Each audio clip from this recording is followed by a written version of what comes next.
I never understand why the go live button has like a 20-second delay from me pressing start streaming. I don't understand why it takes so long for the two things to kind of jive together.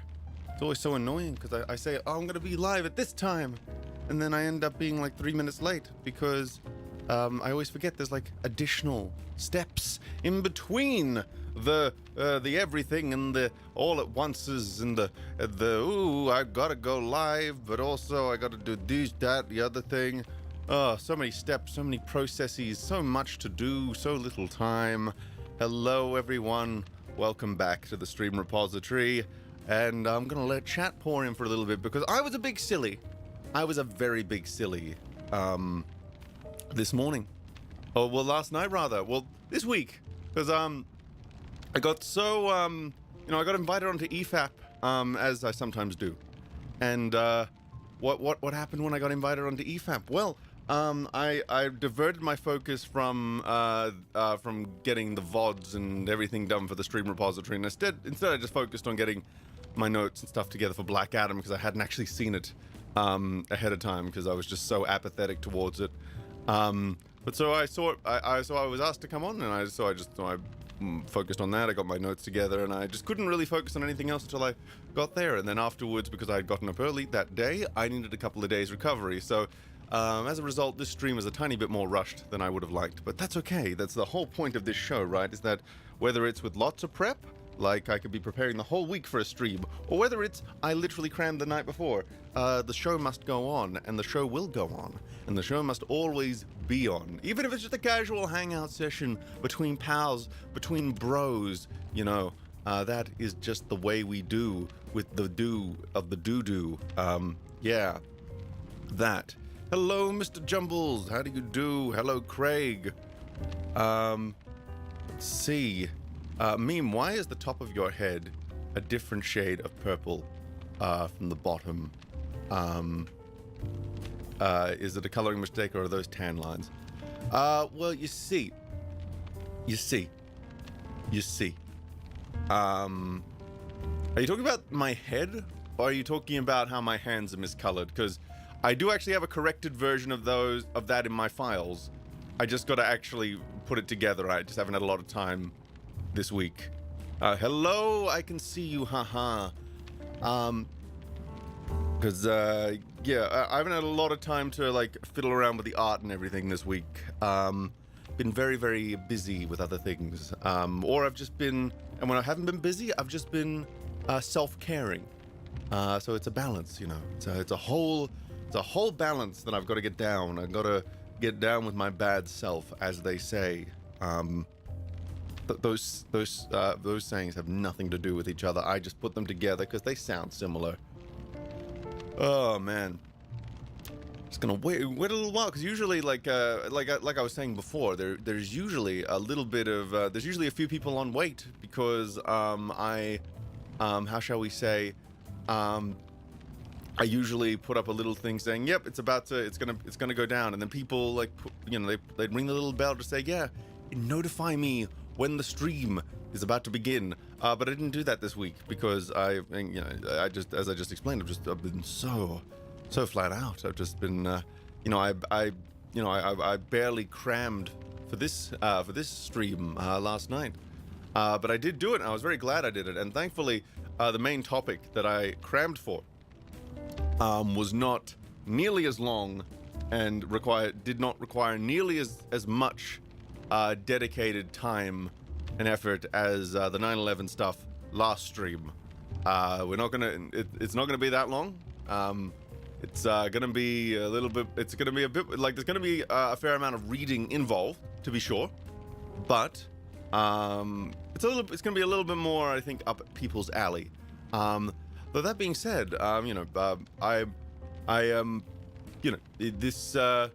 this stream is very much it's about. If I find something interesting or if I find something worth exploring, I'm gonna put it on the stream no matter what. And you guys get to come along for the ride. And there are so many topics that, sometimes a topic will not appeal to all people, and that's okay. It's all about just, whatever comes into my brain, and you get to be there if you want to, or not if you don't, and it's all cool in the school. Yes, meme cramming things. Yep, you sit with that mental imagery, sir. You sit with that mental imagery. I'm sure you will cherish it. I'm also probably making a very tactical. This is probably a huge tactical mistake to be streaming right now, because isn't there's like fucking how many other people are streaming right now? Maul is streaming, Law and Crime Network is streaming, Watchtower Database is streaming, Late Night Gaming is streaming, Hidden Xperia is streaming, Destiny streaming. Yeah, I've chosen just such a great time to, I chose this time slot because I thought, oh yeah, there are no regularly scheduled shows in like my audience bases, because I share an audience with a few other people, to be sure, and there was no regularly scheduled things in this time slot. So I thought, cool, I can do Wednesday mornings, and it'll be cool, and Wednesday mornings work best for me anyway. So it felt like, that was a match made in heaven. And then what ends up happening? Oh look,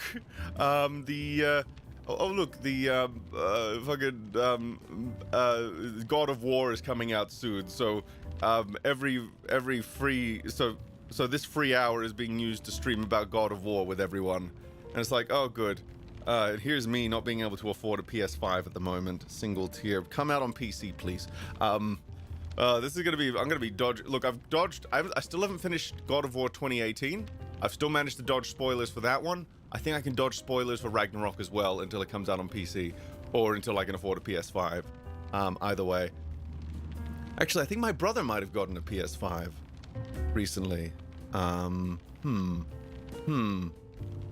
Big thoughts. Big thoughts here. Maybe I can borrow his. I think he might.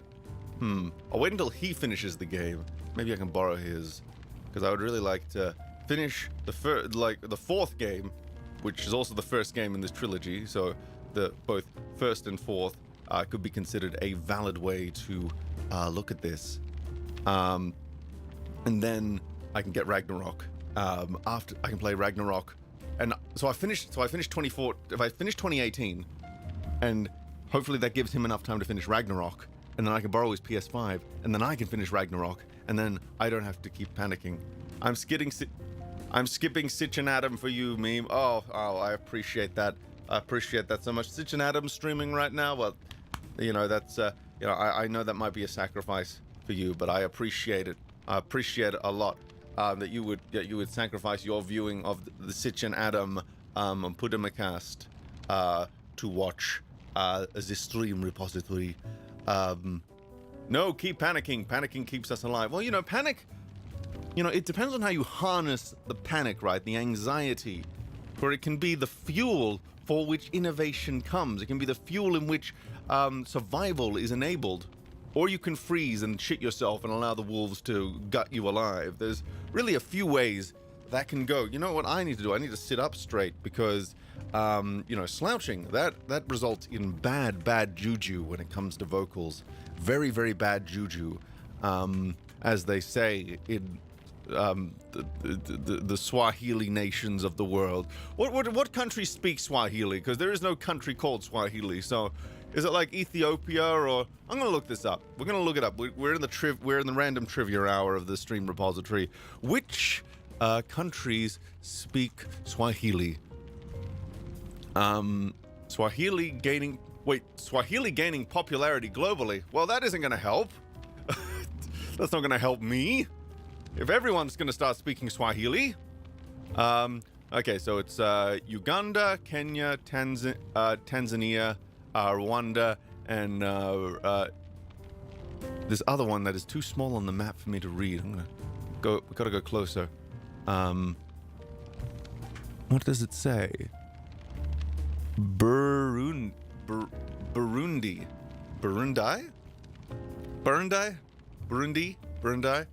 Oh, and according to this infographic here, it leaks a little bit into Somalia and to Mozambique and Zambia, but not completely. Interesting. Yeah, because the way they painted it, they've like completely colored in like Uganda, Kenya, Tanzania, Rwanda, etc. But like there's a couple of other countries that it's kind of like it's leaked a little bit into it. Like it's not completely colored in, but it's still like there's still a bit of crossover there. That's interesting. That's interesting. I've been thinking about Swahili recently because I've been listening to the Civilization 4 theme, you know, the Baba Yetu, song.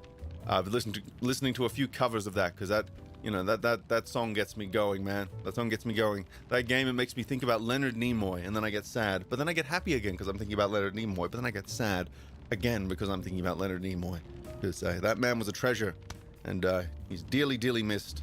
Very, very dearly missed.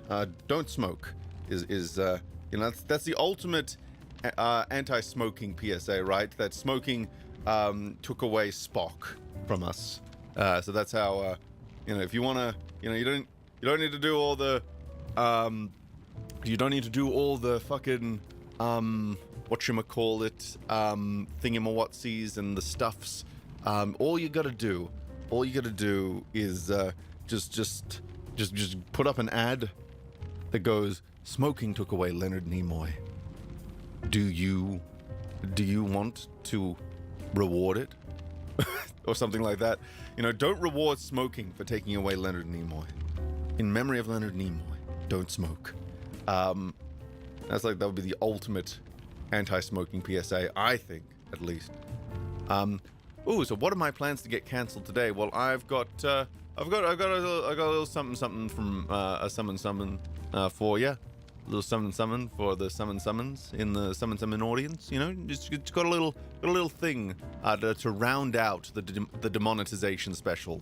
Like, this is wild because the amount of work I've had to do for the demonetization special, it is insane to me that I thought, oh yeah, I can fucking nut this out in a single stream. Sure, why not? I can nut this out in a single tight stream. No. These needed their own spotlight episodes. That is my cross to bear. There. Well, it took away his fucking teeth first. Oh, that is. He had beautiful teeth as well, didn't he? Oh, for shame. For shame. It won't just be. I won't be able to stick around for long today because I have a bunch of shit to do this morning, but I hope to see at least a bit. Excellent. Well, you know how we do. You can pop in and out as you will, and get everything out of context, and it might be better that way. You just never know. I had a very good sleep in this morning. Not the best sleep in because I had an alarm going off every 15 minutes, but I got a little bit of a sleep in this morning because I was up later than I wanted last night, so I figured compensate with a little bit more sleep, which technically you're not supposed to do that because you're meant to get up in order to best accommodate your circadian rhythms. No matter what time you go to bed, you should always be getting up at the same time every day. I think that's how that works. I'm not the best at that. I'm not terrible though. I'm not completely terrible because my cats won't let me sleep in past a certain hour. So I think the latest they let me sleep in is like 12, maybe 1 at a stretch. But normally I try to get up around 9 or 10. That's kind of the hour I want to get up most days. But it's sometimes it's not always doable. Sometimes you just got to nice to be you. I don't even know what that means in this context. But sometimes you just gotta, I think for me, I try to get up as consistently around the same time as possible without stressing too much about being specifically on the hour. As long as it is in the morning, I get up. I think that's usually a win for me. That's normally a win. If I can get up like the same time and go to bed the same time each night, that's a double win, or a triple win if I go to bed the same time. But not always possible. My brain doesn't, my brain shuts off on its own schedule, and that schedule is always changing. You just never know where you're gonna go. Oh well, I go to bed at 9 or 10, and then I wake up at 7 or 6, and then I just start watching YouTube. Yeah, that sounds about right. Meme, would you be willing to do a video stream or series on everything the Bayformers movies do wrong? Would be neat for someone to go in depth. You know, I would, one day maybe, to be sure. Those films have a lot of things wrong with them. They make me very sad as well. You know, it's definitely in the cards, just, I don't know how, when I would get around to such things. Especially because, like, those films are pretty well trodden territory as far as what's wrong with them as well. So, not that that's a reason I wouldn't do it. It's more just, you know, there are higher things on the bucket list. But, you know, I would enjoy doing that. You know, Lindsay Ellis didn't always get things right, to say the least. But one thing that she did point out about those films that I always found that kind of computed to me what was wrong with them. This isn't a writing thing. This is like a very technical filmmaking thing. Like why these films just were not coherent. And which is to say, she pointed out that, and I think a few other people have pointed this out, that the films are edited, like Michael Bay's Transformers films, no matter what scene they're in, no matter what scene you're watching, whether it's like a dramatic scene, like a character-based scene, an action scene, you know, a world-building scene, no matter what the scene, no matter what is happening, no matter what is occurring in the story, it's always shot and edited with the same level of intensity. And as a result, it becomes very homogeneous, and that actually stops it from sticking in your brain as much. It's you know, it's the big question of why is it a struggle to remember what happens in these films? Well, it's because everything that's because there's no heterogeneity there. The brain craves peaks and valleys. It craves, you know, the slower moments, and then the quick moments, and then the drawn out suspense, and then suddenly it gets really, and then you know you just chill out for a little bit. But the Bay films don't do that, or they rarely do that. They instead just go no matter what's happening. It's always, everything is the most epic thing. It's just like, oh, Sam is in class doing show and tell. Oh, big attack on the base. He's meeting the girl. It's always camera moving, fast cuts. Everything is intense. Everything is lens flare. Everything is the you know, orange and blue and teal, all that. Everything, it's very difficult for the brain to latch onto these things when there's just no when there is no variance in how it's being presented. And I think that's probably an increasing problem with Hollywood films in general, but the Michael Bay films especially, they hurt me. They really do.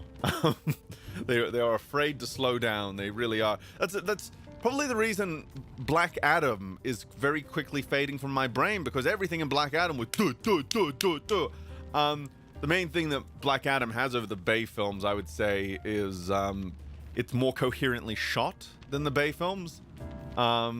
I mean, not by a huge degree, but it's definitely, I could definitely tell what was going on a lot better with that than the Michael Bay Transformers films.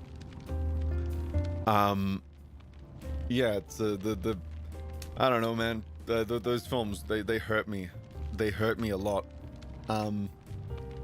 In more ways than one. Like, I just don't think they're very well-made films. Michael Bay definitely has his own style. He's definitely good at certain things. In terms of creating a cohesive package, that is not one of them. But meme, Linkin Park did the music, lol. Oh man. Man. I'm able to remember the Bumblebee movie just fine, and that's because the Bumblebee movie, you know, it slowed down a lot. There was a lot of like character moments in that. There was a lot of, you know, I remember after the Cybertron and coming to Earth scene, like for one thing, we begin the film with about 10-20 minutes of Transformers doing Transformers stuff. So already you're endearing me to that. Like, obviously, the Cybertron bit didn't last that long, but then Bumblebee comes to Earth, and we're still focused on Bumblebee. Like, we focus on Bumblebee until he goes into shutdown, and then we switch to the human perspective. But we start with the Transformer perspective, so that already, that locked me in a lot. And then, what happens when we get to the human main character, like the human, what's the protagonist, Duractimus, the shared lead with Bumblebee, Haley Steinfeld's character. Well, we get a lot of very slow, very intentional visual storytelling. We pan around her room. We see, we see a lot of. They tell us a lot, not by telling us what's happening, but by showing it visually. We see the state of her life. We see the state. We see what point in her life she's in. We see like. In the same way that Bumblebee was just broken down, so too is this character a very broken person, and we see it through this very well done, simple visual storytelling that allows the film to breathe rather than like going do.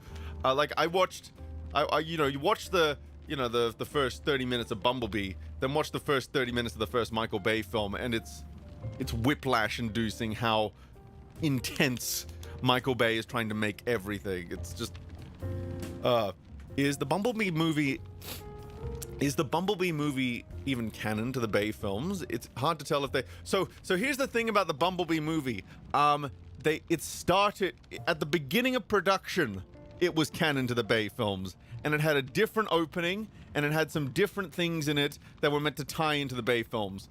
And then The Last Night happened, and it underperformed like fuck. And it was very clear, everyone was getting fucking sick to death of Michael Bay's style of filmmaking. Everyone was getting sick of the do. No one wanted to go to The Last Night. No one wanted to go see The Last Night. It was fucking, no one wanted it. So what did they do? Well, I think they had finished shooting. And then they went to Travis Knight, who's a big Transformers fan, which is a big plus, and it's just like, hey, look, we don't know if we want your film to be canon with those other ones at this point. We're just not sure. Would you be able to do a bunch of reshoots so that we could backdoor reboot the franchise off your film just in case? Can we just you shoot your Cybertron scene with all the G1 designs, and you slot some things in there that are contradictory to the Bay film's continuity, and we can just use that as a launching point to just reboot. If we feel like that's the direction we want to go. You want to do that? Cool. So we got the really awesome Cybertron scene at the beginning. And they cut out the ending where Megatron was revealed to be in the Nest base, albeit in a G1 design. And they cut out, they cut out they cut out most of the references. They cut out all the references to Bumblebee being around in World War II. So that means that that film is fundamentally incompatible with the Last Night. So it's a backdoor reboot, is the way to put it. Like, it can slot into, well, really it can't, but none of these films can slot into the timeline with any of the other films in this franchise, so that's nothing new. But it's designed so that it could be a prequel to the Bay films. Like, he gets the Camaro design at the end, so that's something. Or alternatively, he could be. It could just be its own thing that has some similarities to the Bay films, but is ultimately its own continuity. So that's what the deal is with the Bumblebee film. It is both a prequel and maybe a reboot. It is both. It's designed in a way that they can take it in either direction if they want to. To be honest, you say no one wanted to see The Last Night. I bet you not as much as we actually hoped. I bet you it was a lot of push from people who wanted to be part of the trendy crowd to hate on Bay. I can't really speak to that. All I know is that it's one thing to say you hate films, but if people are truly tired of something, they just won't go and see it. That, like, it is a powerful thing if people are choosing to not go and see something, because people will just go see anything nowadays. So if people are just sick of a certain franchise, they will just not go and see it. So that's it does speak volumes. And you know, and the good thing about Bumblebee, it had a much smaller budget than the Michael Bay films. It was a much smaller story, and as a result, even though obviously it didn't make as much money as like an average Michael Bay Transformers film, it was still much more profitable for them than The Last Knight, because The Last Knight, you know, had hundreds of millions of dollars poured into it, while I think the Bumblebee movie maybe had $120 million, which is pretty low by Hollywood standards. And it made back, it made back a fair amount, as far as I know. And I think even though, you know, it probably wasn't the most profitable film in the world, it did show that people were more receptive. Like the positive word of mouth, both the positive critical reception and the positive word of mouth showed that the film was gaining traction in meaningful ways, which meant that it was probably better to focus on Bumblebee styles of films rather than continuing to sink money into the Michael Bay side of it. Oh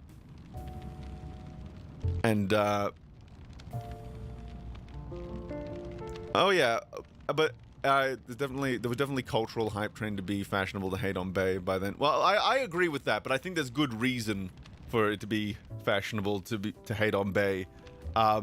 Whether or not people were doing it for the right reasons, you know, that's another question. But I think people are always going to do stuff that's trendy. Like, I think there are probably people who hate Zack Snyder because they think it's the trendy thing to do. But, they would coincidentally be in the right camp on that one, because there's a lot of good reasons to, hate on his films, because they're not very good. They're not very good at all. No, not at all. Not at all good. Let's see. It does appear that we have people pouring in now. We have a few concurrent viewers at the moment. And this is actually this is a good experiment, I think. This stream. Specifically, it's a good experiment because I feel that because I didn't put the schedule, the premiere scheduled thing up ahead of time to tell people, to give people some time to wait for it.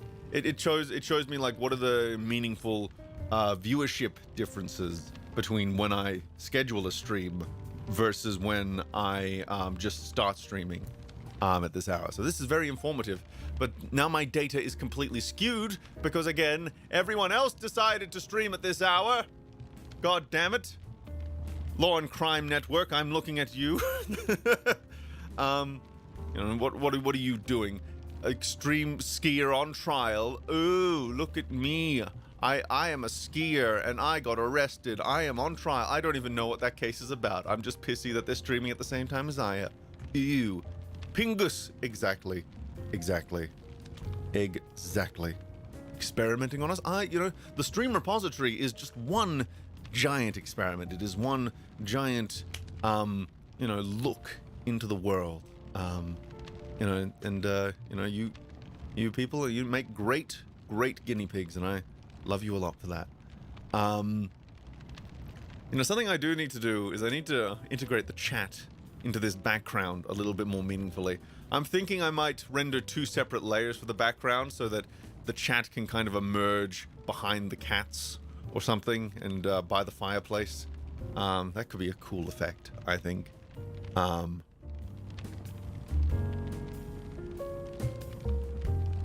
I guess there is next time, Mr. Stream Suppository. The data might be better. That's true. Sometimes, we don't always get what we want, and that's okay. Things happen. And the good thing about this being a weekly show is that I can have a show with a lower viewership, and that doesn't really matter too much, because we just keep on keeping on the next week, and the week after that, and the week after that, until I die. It's gonna be great. But yeah, we're 5 episodes into the stream repository now, and I'm still going. I'm still committed, which I think shows that this format is a winner because, again, it's very low commitment for me. I can do so many other things and still put on a stream that week. I don't need to put a huge amount of effort in order to create an entertaining product, and I think that is insanely important for me to do something like this. And I've actually, the benefits of doing this show have been bleeding into the other areas of my life. I've actually been more productive in other areas. I've been getting shit done that I otherwise wouldn't have gotten done if I was, obsessed and thinking about subconsciously, still processing a lot of these ideas that I've been wanting to put out into the world. And you combine that with the fact that the cats are now all getting along. And yes, there was a little bit of an incident last stream, but you got to remember that the cats getting along is not the same as the cats like living in 100% maximum harmony. They're still going to have disagreements that I have to kind of step in for. But the point is that once those disagreements happen, they're easily resolved rather than it being this entrenched war for territory. So that is the ultimate goal of this sort of thing. Let's see. So, I don't even have my notes up right now. What am I doing? I thought I had my notes up. I don't have them up. But I'm gonna get them up right now, just for you guys. Just for you guys. Okay, then. And so we're back with the stream repository here, episode 5. Just a reminder. I forgot to do the reminder last week, or maybe the week before as well. But this is a variety show, which means we will talk about everything and anything all at once. And anything can happen. Some topics well researched, others just an exploration of the subject.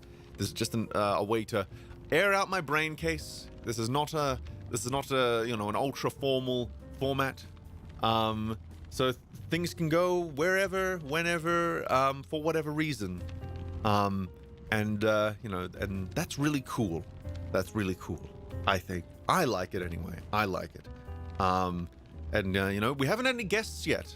On the stream repository, as is the design. Like guests are going to be a special feature whenever they do happen, and I just have not had the time to organize such things as these.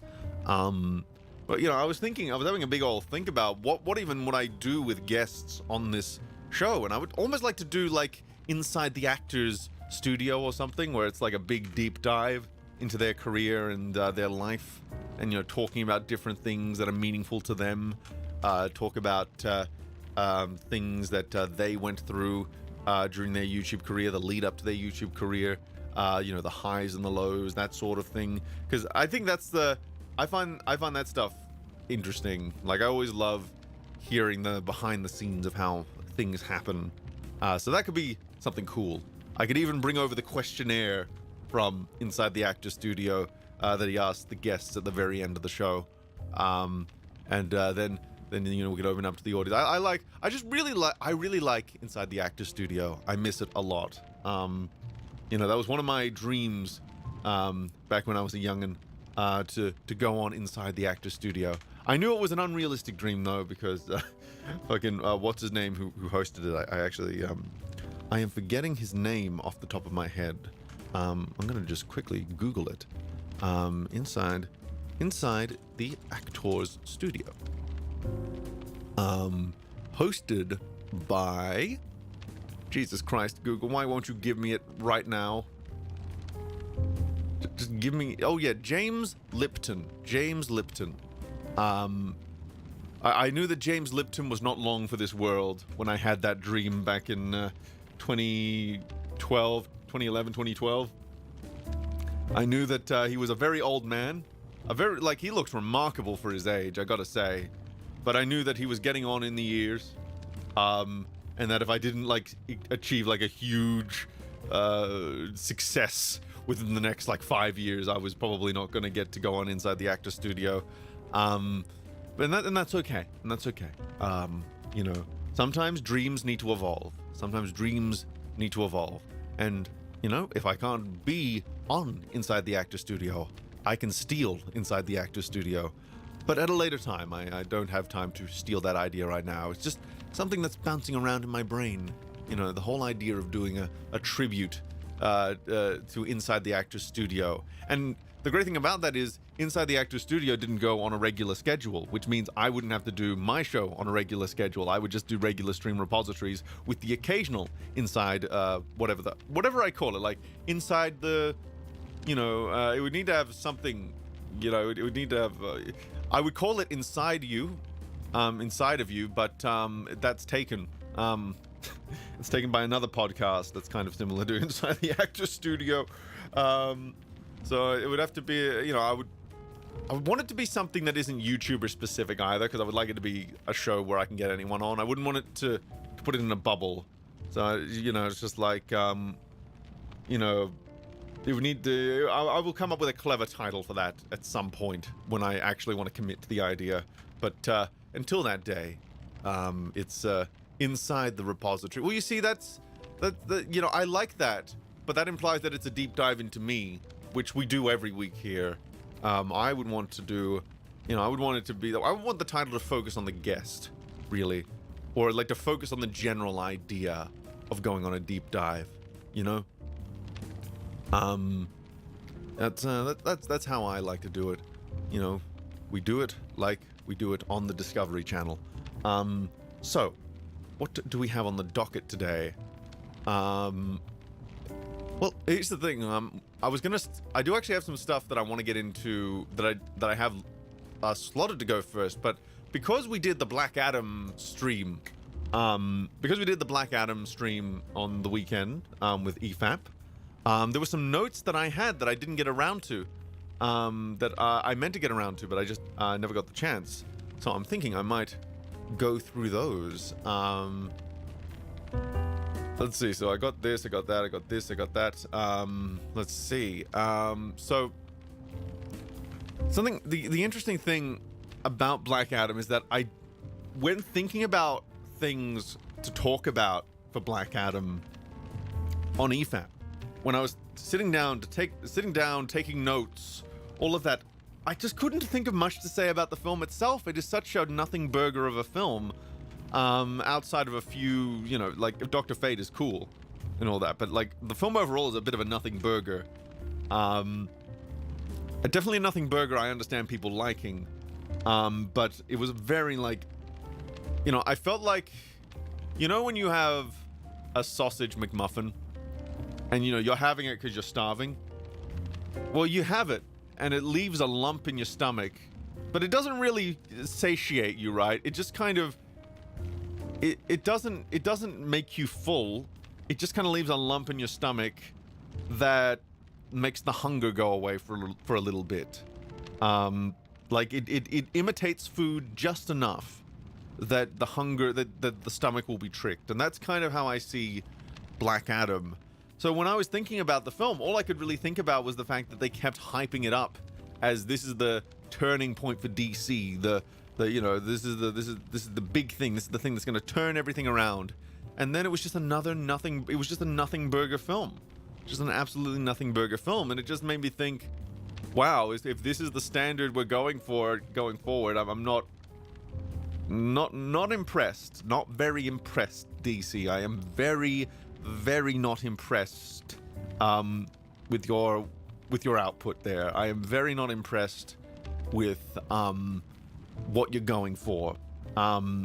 You wave Henry Cavill in my face, but what does he do? He shows up, he says, "Oh, it's been a while since people on Earth have been this nervous about someone. Let's talk," and then we don't see them talk. So it's basically, Henry Cavill's Superman is not really changed. Like, he says he's going to talk about something, and then he doesn't talk about it. And that's basically what he's done the whole time. He barely talks about anything, that man. I don't know really who Henry Cavill's Superman is, outside of the fact that he's fine with, he's very irresponsible with his collateral damage, and he's fine with nuking babies and stuff. And his parents were terrible people. Like, this is all I know about him. And he will inconsistently save people. He's held back from genocide by Lois Lane. But again, I did not click with this film. And it's so annoying that I didn't, because, you know, I it's not that I want to, it's so annoying that I am not hyped for DC stuff anymore. You know, this has been, obviously this is not new, like, Man of Steel killed the hype for me pretty badly. But, like, it is annoying, because I do love DC, I do love that universe, I just, they're just fucking with it so badly. And they continue to fuck with it really badly. So it's hard. It's hard to get excited for it. And Black Adam did nothing to make me hopeful. You know, the Suicide Squad. You know, that at least, you know, that flared up a tiny bit of hope for me. Not much, because I knew that it was still in the DCEU by technicality. But I also knew that, but I was also feeling like, wow, we actually have some heroes doing hero stuff here. Cool. And we have characters here doing character things. Cool. Still plenty of problems with that film, to be sure, but my god, there's a lot of really great things in the Suicide Squad, and it's such an anomaly in the DCEU. And with the Suicide Squad, there was so much to talk about in the film. While with Black Adam, I didn't really, there was not really much for me to comment on it, just nothing really grabbed me. You know, what Rag said kind of summarized it better than I could, which is, it was just a film that did nothing really for me. It was just, it didn't really grab me in the way that, you know, clearly it appeals to a lot of people, but I do wonder how long-lasting that appeal is going to be, considering it is such a nothing burger film. It's something that I see as being, you know, something people would have a lot of fun with, to be sure, but yeah, I just couldn't get behind it.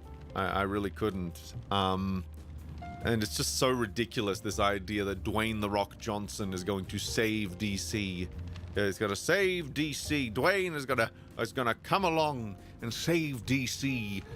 He's gonna come along. Oh no! Look at him go. He's gonna save it with Black Adam, with his Black Adam, who's quite possibly the most boring character in these films up to this point, which is that's probably an accomplishment, right? Although, how many? I wouldn't call any of the characters. Would I describe any of the characters in the DCEU as boring, specifically? Or would I just describe it as different levels of pain? Something to think about, definitely. Definitely something to think about, because I don't know if I find them boring, I just find them different levels of offensive.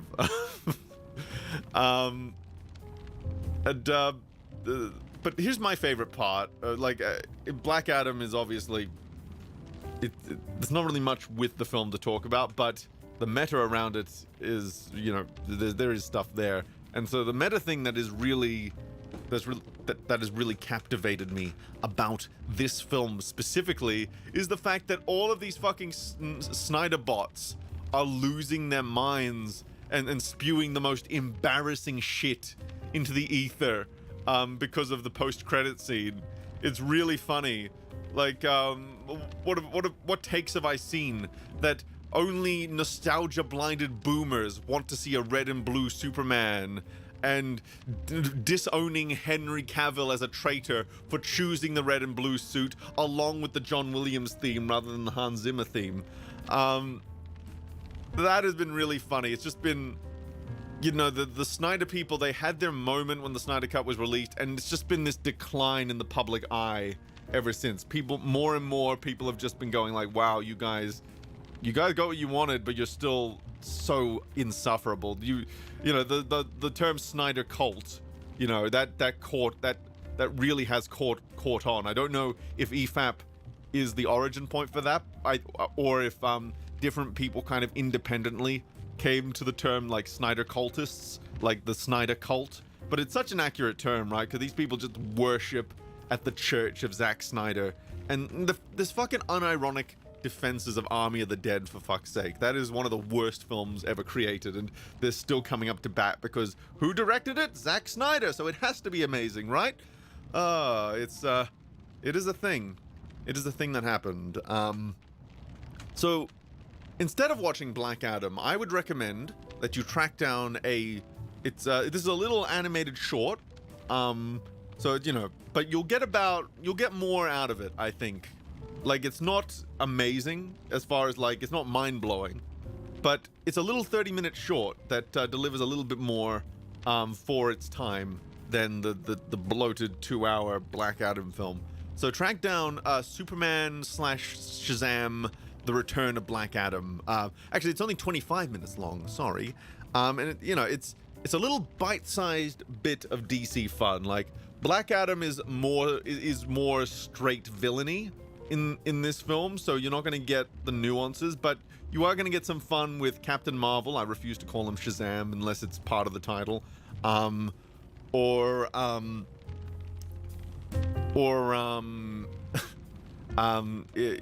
get a lot more out of Captain Marvel. You get, your Black Adam Superman fight, and you got George Newbern as Superman in there. It also packs in like a little origin story for Captain Marvel in there as well. It's a little fun size. It's a little bite-sized bit of DC for you. So I recommend tracking that down. You might even be able to find it on YouTube. I don't know. But yeah, I would track that down. It's a lot more. It's a much better use of your time, I think, than watching the bloated Black Adam film. Yeah, just watch that. Watch that. Where's Steamboat? I think we need to reclaim Steamboat. I really do. I think we need to bring him back. We need to reinvent him for a modern audience. That is such a tainted sentence. Oh god, that's going to be a topic in of itself one day. Reinvented for a modern audience, which ironically usually means it is nothing that the majority of a modern audience wants, because what a modern audience wants a lot of the time is usually like the stuff that most audiences have always wanted. The timeless stuff is what you want to go for a lot of the time. The timeless themes of humanity, and the timeless ideas that will hold water no matter if you're watching it today or 100 years from now. That's the thing you want to do. Our Lord and Savior, Zack Snyder. So you're saying you're super excited for Rebel Moon? Oh yeah, totally hyped, completely hyped. I remember there was one of the I forget which Snyder person it was on Twitter, but I think there were some tweets that were indicating they were stalking Zack Snyder around on the Rebel Moon set. That was funny and kind of disturbing, but also funny. Can't remember which one it was though. Adam was cool in the old cartoons I watched as a kid. It was such a, oh fuck, this guy is actually a serious threat and doesn't care. That isn't some kind of massive army. That isn't some kind of massive army from off-planet led by a villain. Yeah, like Black Adam, the big problem, one of the big problems I have from like a meta perspective, and it's kind of falls into the same problem I have with most of DC, is that they rushed the fuck out of it. I would much prefer that Black Adam have a slow and gradual turn towards being more of an anti-hero. He starts as a villain, and then he has a slow turn towards being an anti-hero. I think that would be more compelling. Way more. Like, that's the point. The DCEU is so phobic of using the long format of a shared universe to its advantage. It's ridiculous.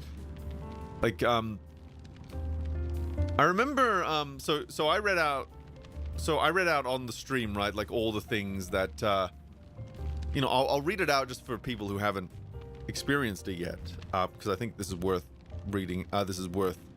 Out. But I also tweeted this list out, and I'm gonna get into one of the replies because I think it's kind of telling. So the way I describe the DCEU is the DCEU is a puzzle with most of the pieces missing. So this is a list of things that, because they blew their load, they can no longer do this. They can no longer do this stuff. This is completely off the board for them. So proper Superman origin film, that's gone. Proper Flash origin film, nuh-uh. a good Wonder Woman origin, goodbye. A proper first meeting of a fully developed Batman and Superman, that's gone. The Batman we got was, he was just a pre-existing entity who had already gone through like 95% of his stories before Superman showed up. So, and we never got to see any of those stories. So that's gone. And the Superman we got in Man of Steel was not fully developed. He was a fucking, he was elevated by Henry Cavill. What can I say? A non-rushed version of the Trinity coming together. Yep, like the Trinity, the DC's Trinity. Like a Batman, Superman, Wonder Woman. Those three coming together. A concept that, this is something that you would want to take your time with. You would want to make sure, again, Batman, Superman fully developed, but also Wonder Woman fully developed. So that when they come together, it's a meaningful thing because we know who these people are, and it's interesting to ask the question, what the hell is going to happen when these three volatile elements show up together? Like that's interesting. Like you could almost do with DC, you can afford to do an even slower build up to Justice League than the Marvel Universe did for Avengers. Like you can do your solo films, then you do like just a team up with Batman and Superman, just establish that dynamic, because that in of itself is worth a movie. And then you do a sequel to that, which is the Trinity coming together. And they face something maybe slightly bigger. And you already got like Batman and Superman's relationship fleshed out, so you can sink a lot more time into like Wonder Woman and how she fits into that dynamic. And then the Justice League comes together and you can do your Justice League trilogy. And then there's a bunch of films in between each Justice League film. There's so much room to embrace the long form, the extended, the drawn out nature of shared universe storytelling.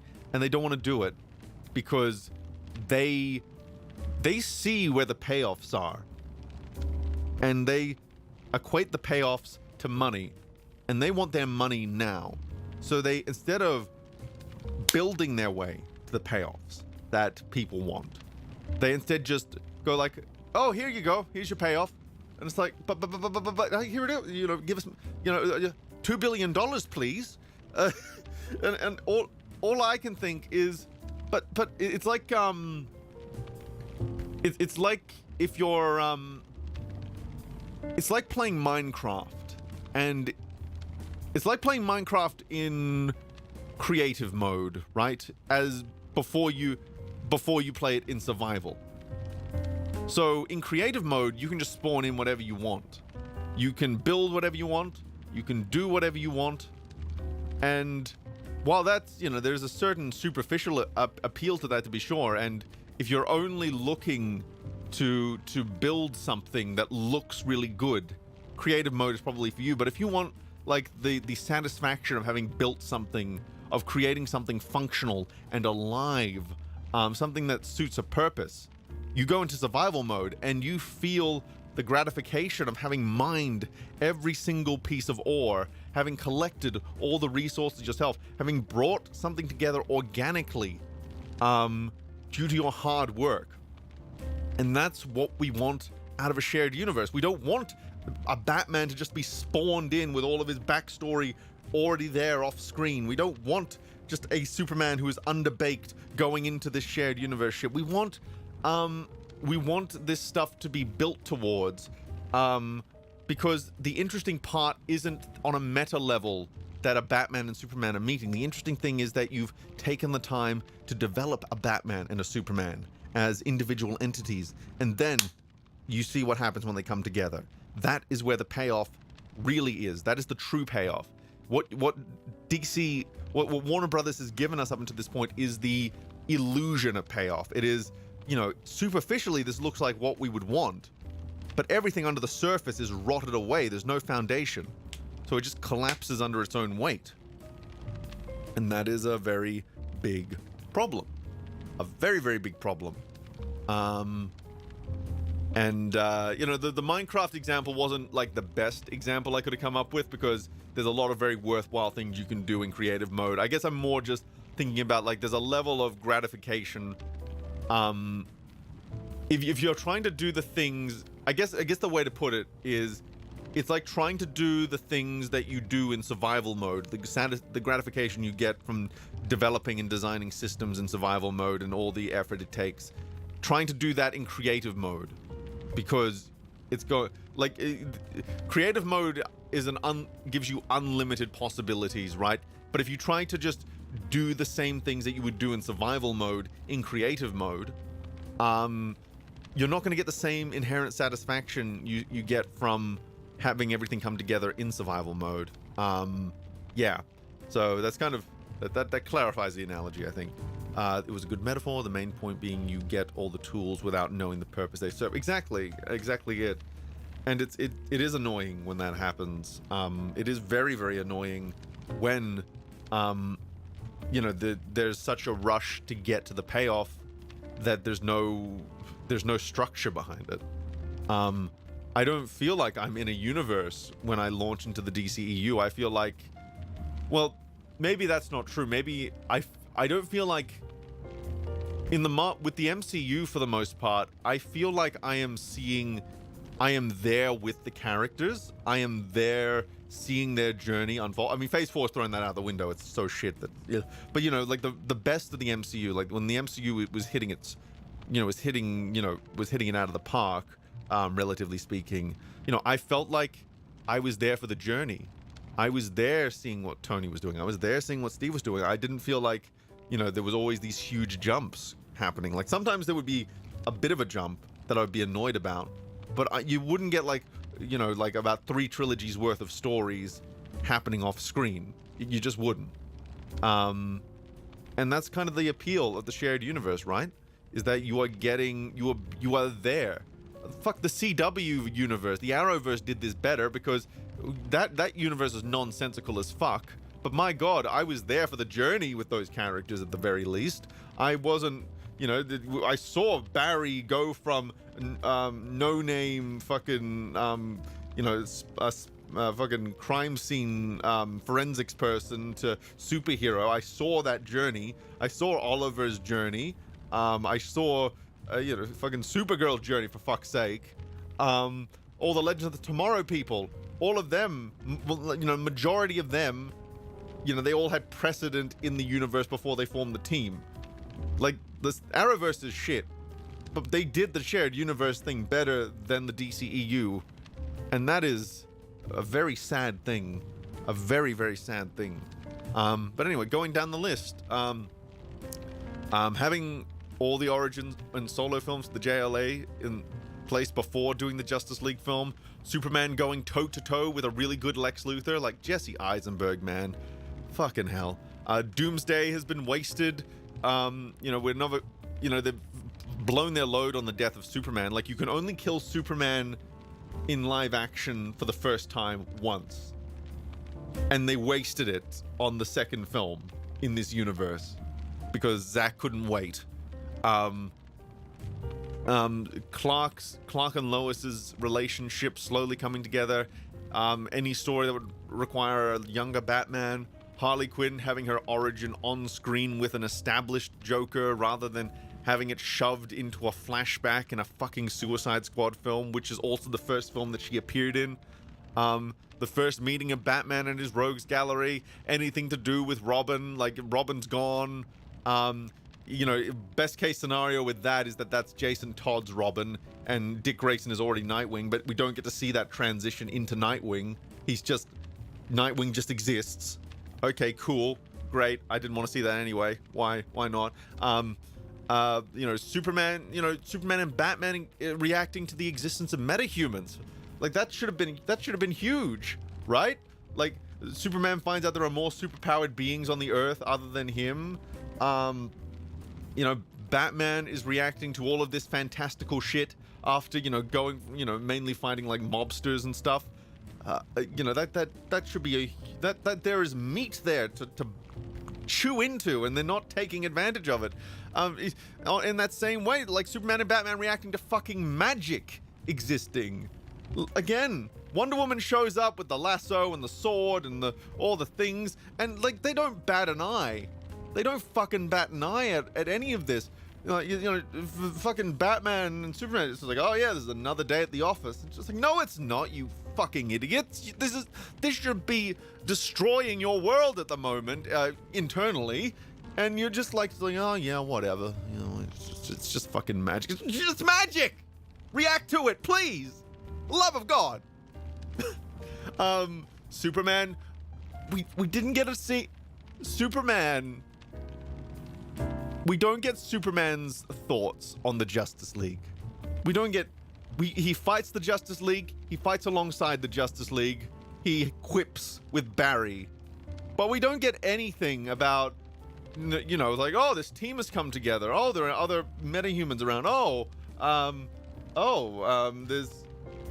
There's this, that, and the other thing. Like, there are so many layers there are so many things you could do, like with Superman reacting to all the stuff that happened after he died. I mean, I don't like that they killed him off in the first place, but let's just say we have to accept that premise, right? There's so much you can do with him coming back, and it's just like, wait, what? Wow, a lot has changed. Like, there is so much meaty character stuff you can do, and they just didn't do it. Just didn't do it. He's just going along with it because he's not a character. He's a tool for the plot and the action. Plot in big swollen quotation marks. The Justice League, we're probably not going to get the Justice League, reacting to the existence of the Justice Society, because apparently the Justice Society operates out in the open, which means they're probably publicly known entities at this point. So great. I didn't want that either. I definitely didn't want, these two teams, like, having to, deal with each other's existence and, having, anything that's a first time, you don't get to see it. You don't get to see, people react. You don't get moments like Thor meeting the Guardians or, Tony reacting to Rocket Raccoon as a Build-A-Bear, or, Iron Man and Thor coming together for the first time, butting heads for the first time, and all the things the MCU did, and people, I'm gonna get into that. I'm gonna get into the MCU comparisons and how people like to deflect those things, but like the MCU did these things not because the MCU did these things because it's good storytelling. It is good storytelling for when a character comes across something that is completely out of their wheelhouse, that is completely beyond anything they've ever experienced before. It is good fucking storytelling to have them react to it, to explore what it means to them, for something extra normal to happen to them. It's the whole, like, you're a wizard, Harry, and then bad actor, and then kid Daniel Radcliffe, who is not a good actor at this point, goes, I'm a what? And, his world kind of just, it goes everywhere, and then the parents, and then the step parents react to it, and this. What happened? Why are we ignoring the crucial storytelling concept of inception, of character encounters thing for first time, and then we explore what that means to them? That is a very fundamental, foundational thing, and the DCEU does not have any interest in touching it. It's insane. Or if they do touch it, they touch it badly. They touch me inappropriately. Let's see, what else? Superman and Batman reacting to the existence of the Suicide Squad. That's never gonna happen. Superman meeting Amanda Waller for the first time, because apparently they just know each other now. Great. Superman meeting Captain Marvel for the first time, because again, that happened off screen. And then he just shows up without a head in Shazam. And that's your lot. He just shows up. Cool. Thanks. A proper version of Black Mask in a Batman film, because Birds of Prey, just fucking squirted that load nice and neatly. The Justice Society, You know, we're never going to get that World War II origin for them and embracing like the legacy component. Captain Marvel reacting to Black Adam's existence is, well, you know, that's not impossible. They can like begin Shazam 2 or end Shazam 2 with him looking at a news report going, wait, what the hell? That looks a bit familiar. But like, it's more complicated now. You don't, they now have, they're a bit confined with how you can do that if they choose to do it at all. He might have already have found out about him at the beginning of Shazam 2. I don't know. You know, I already mentioned how they've wasted Black Adam's transition from villainy to anti-hero. We're not going to get that. It's, you know, we're not going to get that conversation between Superman and Black Adam, most likely. Cassandra Cain, you know, then we're not going to get like the really interesting proper version of that character. You know, we're not going to get a version of the Suicide Squad that is built on a solid foundation of world building where all the villains are from different films previously, and then they finally come together. Like that could have been your big advantage over the MCU, is you're not only building a hero team, you're building a villain team as well. And you get to, you know, one of the big problems the MCU had from day one is they kept killing their villains. That meant that we didn't get the interesting wrinkle of villains continuing to exist in the world with the heroes and having them mix and match in different ways. Like, you could have had that advantage, DC, and you just blew it because you just wanted to make a Suicide Squad film without any of that. And then you made it really cringe. And then the second one was pretty good. Anything with Jimmy Olsen. Yeah, Jimmy Olsen was just a CIA agent, nothing to do with photography. And then he gets shot in the head. Cool. Thanks for that.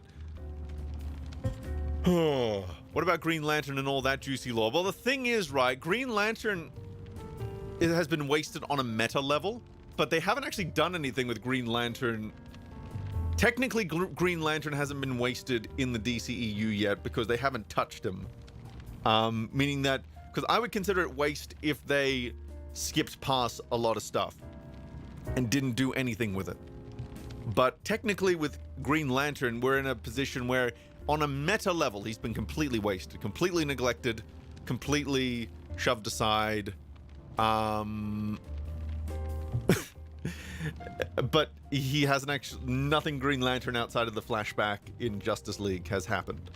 So it's hard to say that they're committing the same sins there. It's more just that they're sitting on it rather than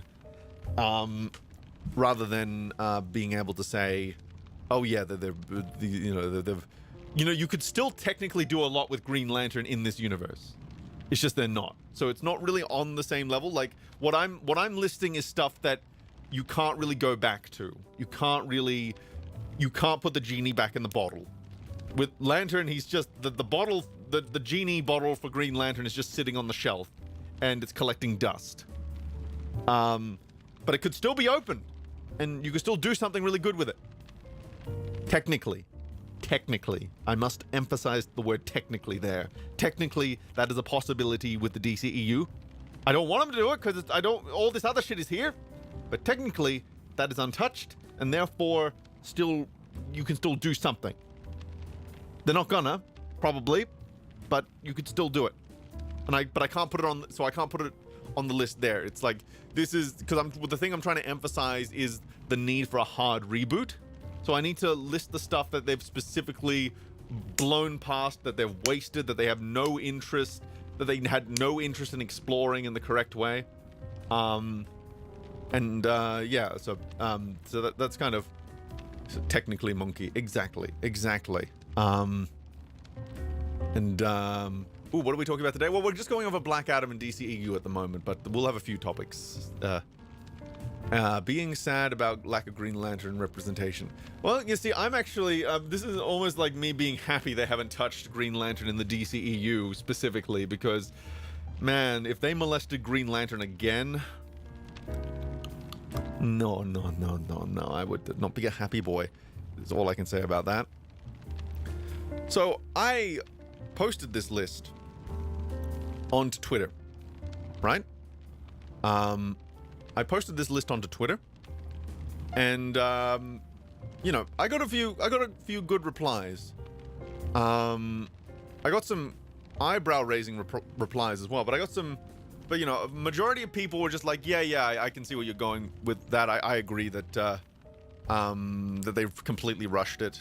Yeah, it's and stuff like that. It's yeah. There's a lot of, I got a lot of, you know, I lost my train of thought mid-sentence, and then I was like, wait, what was I saying? What was I saying here? But yeah, so, you know, not too many cringeworthy replies, not too many. But then there were a couple. There were a couple that were worth pointing out. So there's one specifically that I want to kind of give its time in the sun. So let me just screenshot it here, because this is a bit of an impromptu part of the stream, because the nature of the stream repository is that it can go in any direction at any time, and sometimes that means I have to create new assets on the fly. Can you believe that? I have to like create things and stuff that are existing, and then I can like put it into existence and shit. For shizzle. Now where the hell do I can just plop it here. There's no reason I can't just plop it right there into my pictures folder. Scroll past the shirtless pictures of myself because vanity. And screenshot, where are you? Here we go. So open this up right here. And this is actually a good chance for me to kind of set up the whatchamacallit, the images thing. Here we go. Okay, that's not too far off. I just gotta.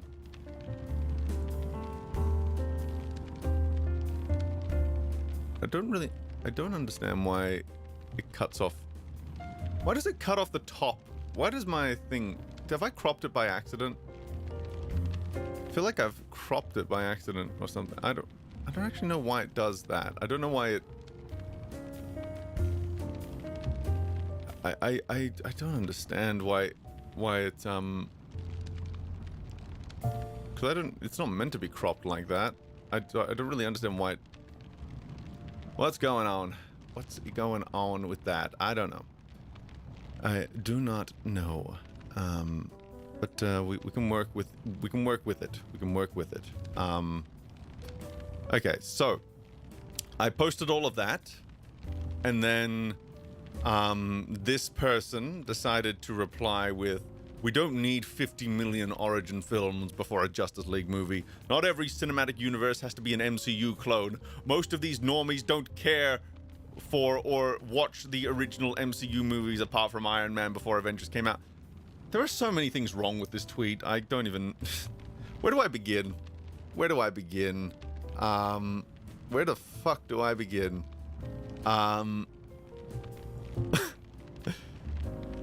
So this is the big fallacy I came up against from day one when discussing my concerns about the DC EU. Like, this is like...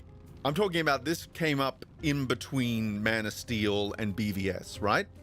So, my big concern was that they were going to rush everything and that everything was just going to be a mess as a result. And I was right. You know, my favorite, you know, the thing I'm proudest of myself for is that my predictions with the DCEUs tend to be pretty accurate because they're fucking in a space that I'm very familiar with. So with this specifically, it's this fallacy that building up, doing a bunch of origin films before going into like a team-up film is just copying the MCU instead of just being sensible structure for this sort of storytelling. And you know what people will normally say is like, oh well, none of the Guardians of the Galaxy had their own films before they teamed up. And there's two layers to that. One, like all the Guardians of the Galaxy, they were, at least in their films, they were designed in such a way that you don't really need origin. You don't really need whole films. You don't really have films worth of material with their backstories to go with, right? Like Drax the Destroyer, all you really need to know is that Thanos destroyed his world, right? Like that's all that really needs to happen with him. Rocket, like he was a mad science experiment.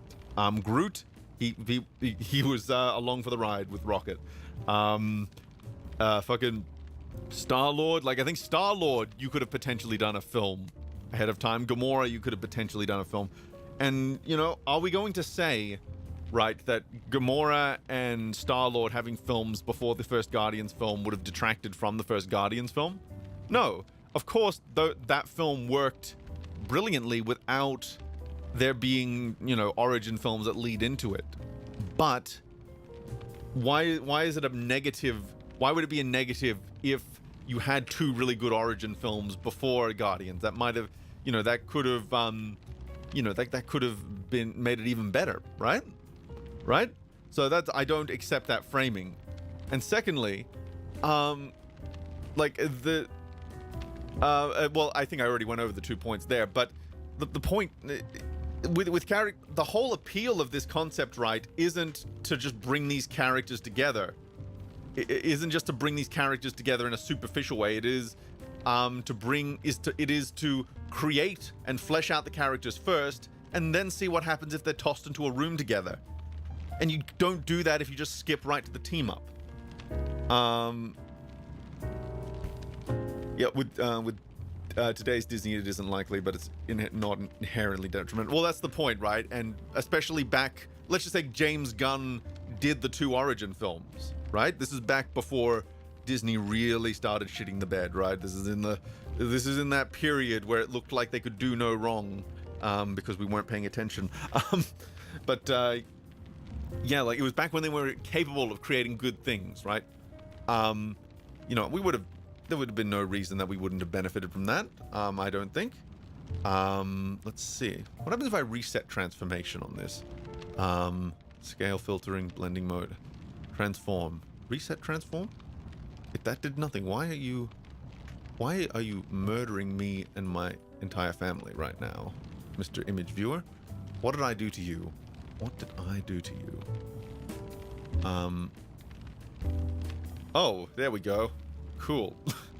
I don't understand what happened there. I don't think I'll ever understand, but yes. We got, you know, we got there you go. It's frustrating. It really is, because it's a fallacy, because I think people like this, I think the point I am trying to make very badly right now, I'm a little scatterbrained. How's it going, you massive? I'm going pretty well. I'm going pretty well. Little bit fatigued, because it's I didn't get enough sleep last night, but that's okay. But people like this, I think what it demonstrates, well, the other thing that they go into is that, oh, most normies didn't care to watch the MCU movies. And it's just like, I don't care. I don't care if most didn't. The point is that those films did exist, and Avengers benefited from those films existing. And then the MCU continued to benefit from the solo films afterwards, right? That's the point. We're talking about good storytelling here. We're not talking about what Joe Popcorn wants, because we're not going... here's a spoiler for you. Joe Popcorn does not know what he's doing when it comes to stories. Joe Popcorn should not be in charge of the output of these studios. Joe Popcorn is important in the sense that he will make the studios money, but he should not be the be-all, end-all when it comes to your decision-making, right? He will determine a vague sense of popularity. But he is not going to. He's not going to fucking be the determining factor. And I don't even, you know, I'm thinking about this more now. I don't agree that Joe Popcorn didn't watch these films. At least not the collective Joe Popcorn, because I think, you know, there was a Joe Popcorn who watched Iron Man. There was a Joe Popcorn who watched Captain America. There was a Joe Popcorn who watched Incredible Hulk. There was a Joe Popcorn who watched Thor. Right? You got those 4. Let's just say that someone with each that someone watched one film but not the others, and then went to Avengers because they saw that a character they liked was in it. Well, you know what? You know what? Why that's a smart thing to do still? You have the individual fans of those films, and then suddenly there's a big team up. So suddenly, zhunk, you've just fucking gotten all the fucking individual fans into one place. And then what happens? Avengers becomes the third highest grossing film of all time in 2012. And I think a large part of that is because there were individual fans for the solo films that then all came together, like the Avengers came together to watch Avengers, plus the people who just watched it without watching the solo films. So there is a huge long-term advantage to doing the solo stuff first. Even if people aren't watching them all, there's a huge financial incentive to do it, because that eventual culmination film is going to bring in an audience from 4 other films. That's pretty good. That's pretty good. That's pretty fucking good, I'd say. So that argument falls apart on its own right. In its own right. So, and again, I think, you know what I think this illustrates? I think this illustrates just a fundamental lack of patience. I think the people who are really pushing for no solo films or limited solo films and just want these, they're the kind of people who just want the payoff, not the build up, because they're not patient enough to sit around for the payoff. And I think a part of that is because I think these people, they come off to me as not wanting substance, or at least not really wanting substance. Like they'll jack off Snyder's dick all day because he has big impressive visuals, and he has you know, things that like wax philosophical to larger ideas, and it gives the illusion of substance that these are the big boy superhero films. But they don't really they're not really looking for like the things that really matter, which is like consistent characterization, different, you know, different flavors built up over a long space of time, and stories that make sense, and world building that makes sense, and things like that. They're not looking for the actual like substantive things in these films. They just want the illusion of substance delivered in as quick a manner as possible. It's like a very they want fine dining as quickly as they can get McDonald's, I think is the way to put it. They want the fine dining. They want McDonald's dressed up like it's fine dining, and so that's why they rail against the MCU's solo films. That's why they go like, "Oh, you don't need them. You don't need that." Which is kind of like, which again is like saying, you know, you don't need to spend a lot of time in the kitchen to deliver a good result. You don't need to do preparation work ahead of time. You don't need to go through all the things you need to do to make a fancy meal. All you need to do is get a McDonald's set up and put it in a fancy packet, and that's all you got. That's all you got. And that's the only time you're going to see me like using McDonald's as an analogy, because I tend to hate the McDonald's analogy, because people tend to use it as like a very dismissive thing without like defining what they mean by McDonald's. With this, I hope that I've at least defined what I mean by McDonald's, which is to say fast,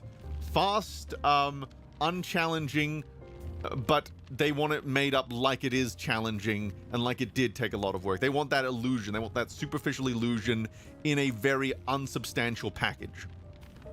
I think that's the way I like to put it. They demand the big coom fast. Exactly. They do demand the big coom fast. So, what else is on the docket today? Because I haven't even gotten into the notes I wrote up for this stream. I'm catching up on Black Adam stuff. I'm just trying to tie the bow on that so that I don't get all like later, you know? How many people are watching right now? That is a good question. Okay. I'm getting a pretty decent number of viewers, and they seem to be going up, and that's a good thing. The viewer count is going up, which means you know, as those other stream, oh my goodness, I have gotten the gas. So as those other streams, as they die, as they go away, as they are never seen again, people will come here. People will come here and they will have a good time. And that's what I want. I want people to have a good time. A good time. Good rhymes. Joe Popcorn took Memes Popcorn as a child and has never forgiven him since. Yes. Yes, I cannot forgive him. Ever. That's my supervillain origin right there. That's my Black Adam story. Man. So we've got... So, what's first on the docket here? So, my Transformers kick continues, which means I get an excuse to use this clip again. Amazing. A booby trap that actually catches boobies. It's amazing. Nothing will ever top that clip, ever, except for all the other ones. But you know that I just love that clip so much, and I will take any excuse I can to use it. I will take any excuse at all. People will find out that you dislike Joe Popcorn, and you will pay. You know, that's right, and I will take them all on. I will take them all. Justice for boobies. Yes. Hashtag justice for boobies indeed. So I've been watching so I was I don't know what order I should do this in. I guess I could I'm gonna do it in the order that it comes in my notes, because that's easier. So I've been watching. So I've been on this Transformers kick, and I've dipped back a little bit into G1. I don't dip into G1 too often, because I think out of all the Transformers shows, G1 is not aged spectacularly, especially like the TV. Like the movie is still very entertaining because it had a big budget and they could do a lot of really creative animation stuff. The show, it is rich with ideas. It is rich with ideas, rich with characterization. Actually, like it's there's a lot of moments where it's like, you definitely had bigger thinks than you were allowed, than the studio perhaps wanted you to have there, but you didn't quite. I can see where your big thinks were going. And I'm glad that you as a franchise was allowed to stick around long enough for those big thinks to really flourish in other mediums. But I still go back to it occasionally, because that is where it all began. You kind of have to use that as your reference point. And I watched an episode that I actually hadn't watched before, because I thought I had watched all the Transformers episodes before, but apparently someone just missed me. I don't know if it was because back when I acquired the episodes, like when I was a teenager, that maybe some were left out or something, but for some reason just I had not watched every single episode. And one of them was I gotta get the exact title up, because it's amazing. It's absolutely amazing. A Decepticon raider in King Arthur's court. So the plot for this episode is that so Starscream, Ramjet, Rumble, and Ravage, they get trapped in a cave after being attacked by the Autobots, and they think that they've found a source of energy in the cave, but it turns out they found a magical time machine created by Merlin the Wizard, and so they get transported back in time to King Arthur's, to the time of King Arthur, and it's about a bunch of Decepticons trying to take over like the medieval era of Earth, before like everything went down in the series. And it's like it's ridiculous, and I kind of love it. I kind of love it. It's absolutely nutso. Ain't that the plot from one of the Michael Bay? Surprisingly, like there are elements of this in The Last Night, but I don't think The Last Night committed in the same way that this episode does. And also, it's bizarre that a Transformers film even thought to draw from this one, because you would think this would be one of the really weird ones, but you just never know. You just never know. It's based off the book An American Yankee in King Arthur's Court.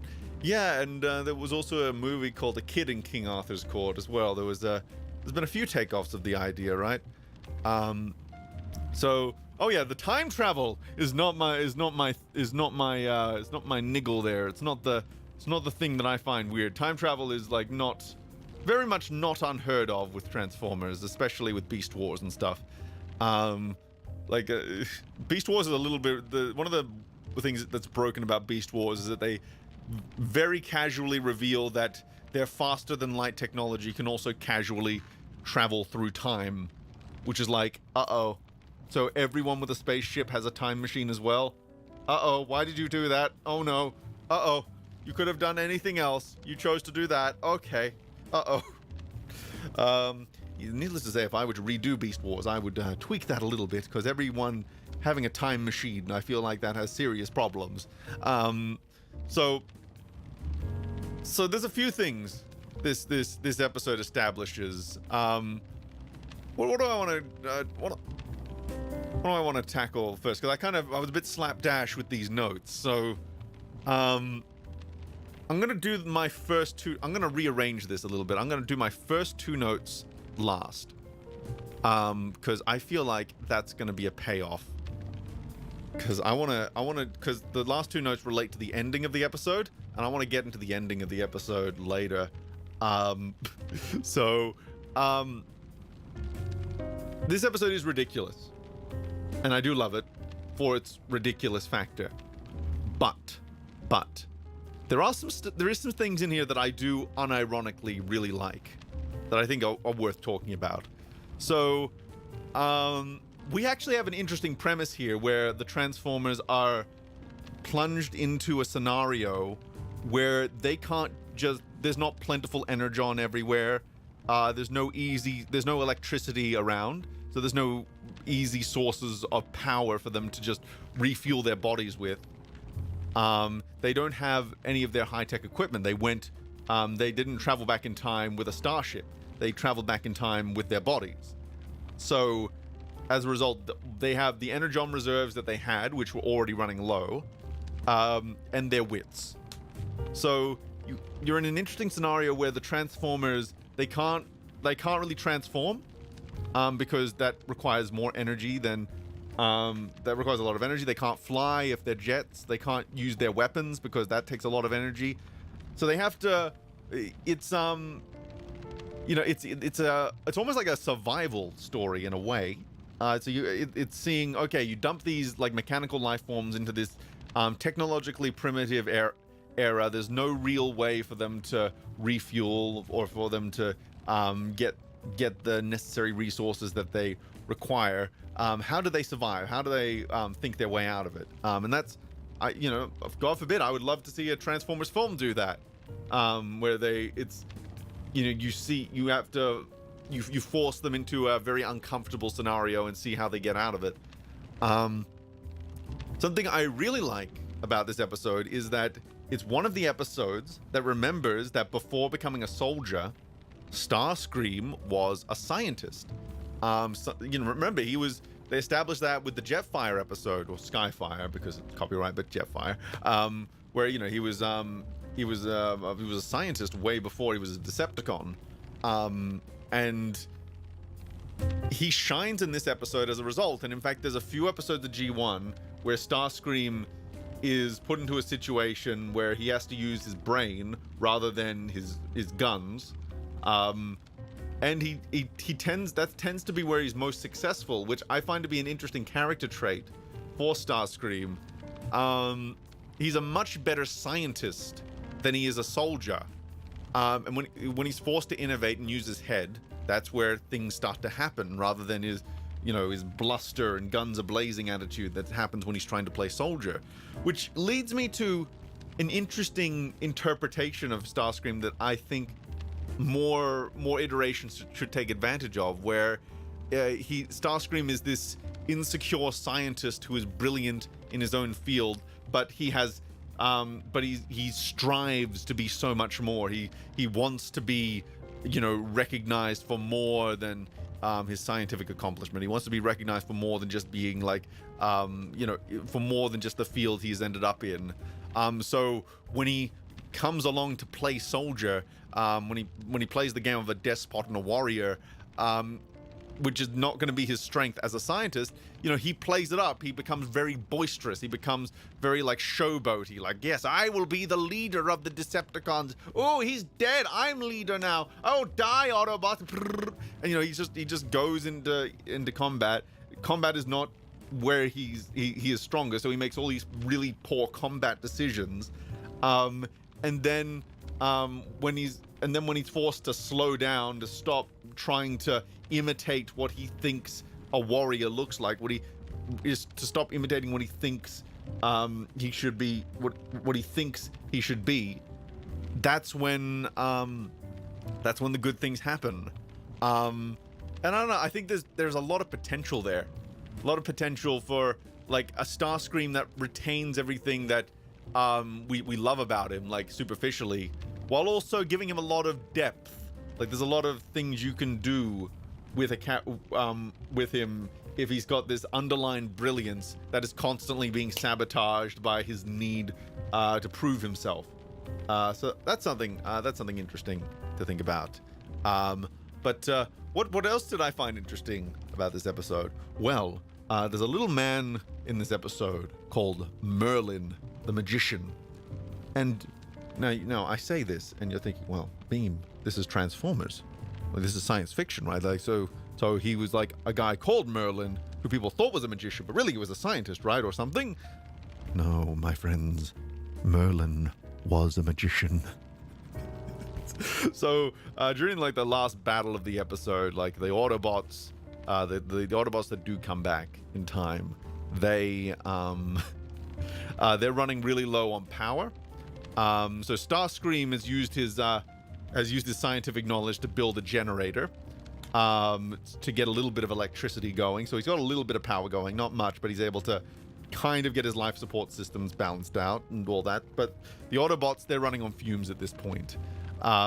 So what happens when they're running low? They're just on the ground. They can't really do anything, and the Decepticons are gathering around. Merlin the Magician comes out, and he calls forth from the sky magic lightning that recharges the Autobots and allows them to charge and defeat the Decepticons. So Merlin comes out and he recharges the Autobot with his magic, and then the Autobots win the day, and then they all have to go back to the time portal. Now, the time portal was empty when both of them used it. The time portal was, it was fine. It was a safe place, if you will. So they go back to the time portal, and there's a dragon in there. And you're thinking, well, is it like a Transformer dragon? Is it like a combiner that turns... No. This is a dragon. A real flesh and blood dragon that's living in the time portal cave. And the Decepticons and Autobots are just like, hey, what the fuck? There was no dragon there when we went. And Merlin, first Merlin goes like, oh yes, I was the one who constructed the time portal. But I never got around to using it because a dragon moved in after I finished. So he built the time portal cave with magic, and then before he used it, a dragon just went, shoop, mine now.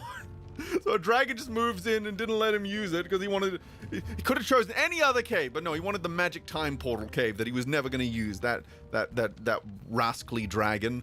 It's like when you put a box down on the ground, and then a cat, and then if you have a cat, the cat will just go into the box no matter what, because that's their instinct. It's like the dragon is a giant cat that just went, shoot, mine now. Oh, it's great. So the dragon. But then the Autobots and Decepticons are just like, well, what the fuck? There was no dragon there when we went through. It was perfectly safe. And so Merlin goes like, oh yes, he was out visiting relatives before, but he's back now. The reason the dragon wasn't there is because it was out visiting relatives. That line destroyed me. It just destroyed everything I knew to be true. The dragon was out visiting relatives. And no, this is not a talking dragon, by the way. This is like a roar, I'm a monster sort of dragon. But it was out visiting relatives. Great. Great. I love it. I love it so much. Oh, where was that in the Michael Bay film? That's my question. Man, oh man, oh man. Man, oh man, oh man. See what you guys are saying about this. This episode had a lot of brilliant material for Starscream. Yeah, definitely. Like, that's the thing where G1, the reason G1 is held in high regard by a lot of people outside of the nostalgia, because underneath, like, its rough exterior, there is stuff there that is worth continuing, that's worth exploring, that's worth continuing to reinvent and innovate upon. Oh, it's great. It's so great. Meme, lower the drawbridge. I got your potassium nitrate. Oh, great. Oh, man. Magician, you mean wizard? Yes, I do. Yes, I do. He did the magic tricks. He zaps him with the lightning. Oh, it's so great. It's so good. The great thing about the dragon is there, but the dragon is not, the dragon doesn't use the time travel part of it. He just wanted to live in the cave. He has the time travel cave. And what does he do with it? He doesn't fuck the time travel. I just think this is a really nice cave, and I want to live here. Meme, how long are you gonna strum for? Probably for at least another couple of hours, I imagine. At the very, very least, another couple of hours. But these things tend to go even longer, so who knows? Who else? Well, where else would he go? Exactly, like, it's not like there would be, like, other caves around. So, really, it makes sense. But and there's no dragon in modern day, so I guess it was slain in the meantime. You know, one of the things, you know, thinking about it, right, because the Ark crashed, the Ark and the Nemesis, they crashed in prehistoric Earth. Like, that's established from episode 1, and Beast Wars takes advantage of that as well. They could have potentially just gone to the Ark or the Nemesis to recharge, assuming they could make the trek. Like, that's something to think about when it comes to the plot of this episode, is that maybe, just maybe, that's something that should have been considered. But oh well. I think the episode has a big benefit in that Starscream is the only intelligent character in that episode. And it's one of the few times that Ramjet gets any sort of spotlight, which is actually kind of why I was watching the episode in the first place, because I was so recently, this kind of leads into the next part of this Transformers subject. I've been going through IDW's Transformers comics again. I'm on volume 2 of the IDW collection, so I'm not very far in, and what I'm doing right now is I'm rereading what I already read before, so that I can just refresh myself on everything that's happened, and then I can go into new material after that. Yeah, I've got a very specific problem when it comes to reading comics, and indeed maybe this is actually to do with reading books. Reading comics or books that are part of an established IP, which is to say, so I don't know how you guys, what your mental journey is with reading, but with me, if I'm reading something with an established IP, I want to get the character voices in my head to sound exactly like they do in the show or the movie that they come from. I want them to sound consistent. I want to be able to just have it be a movie that's taking place in my mind, sort of thing.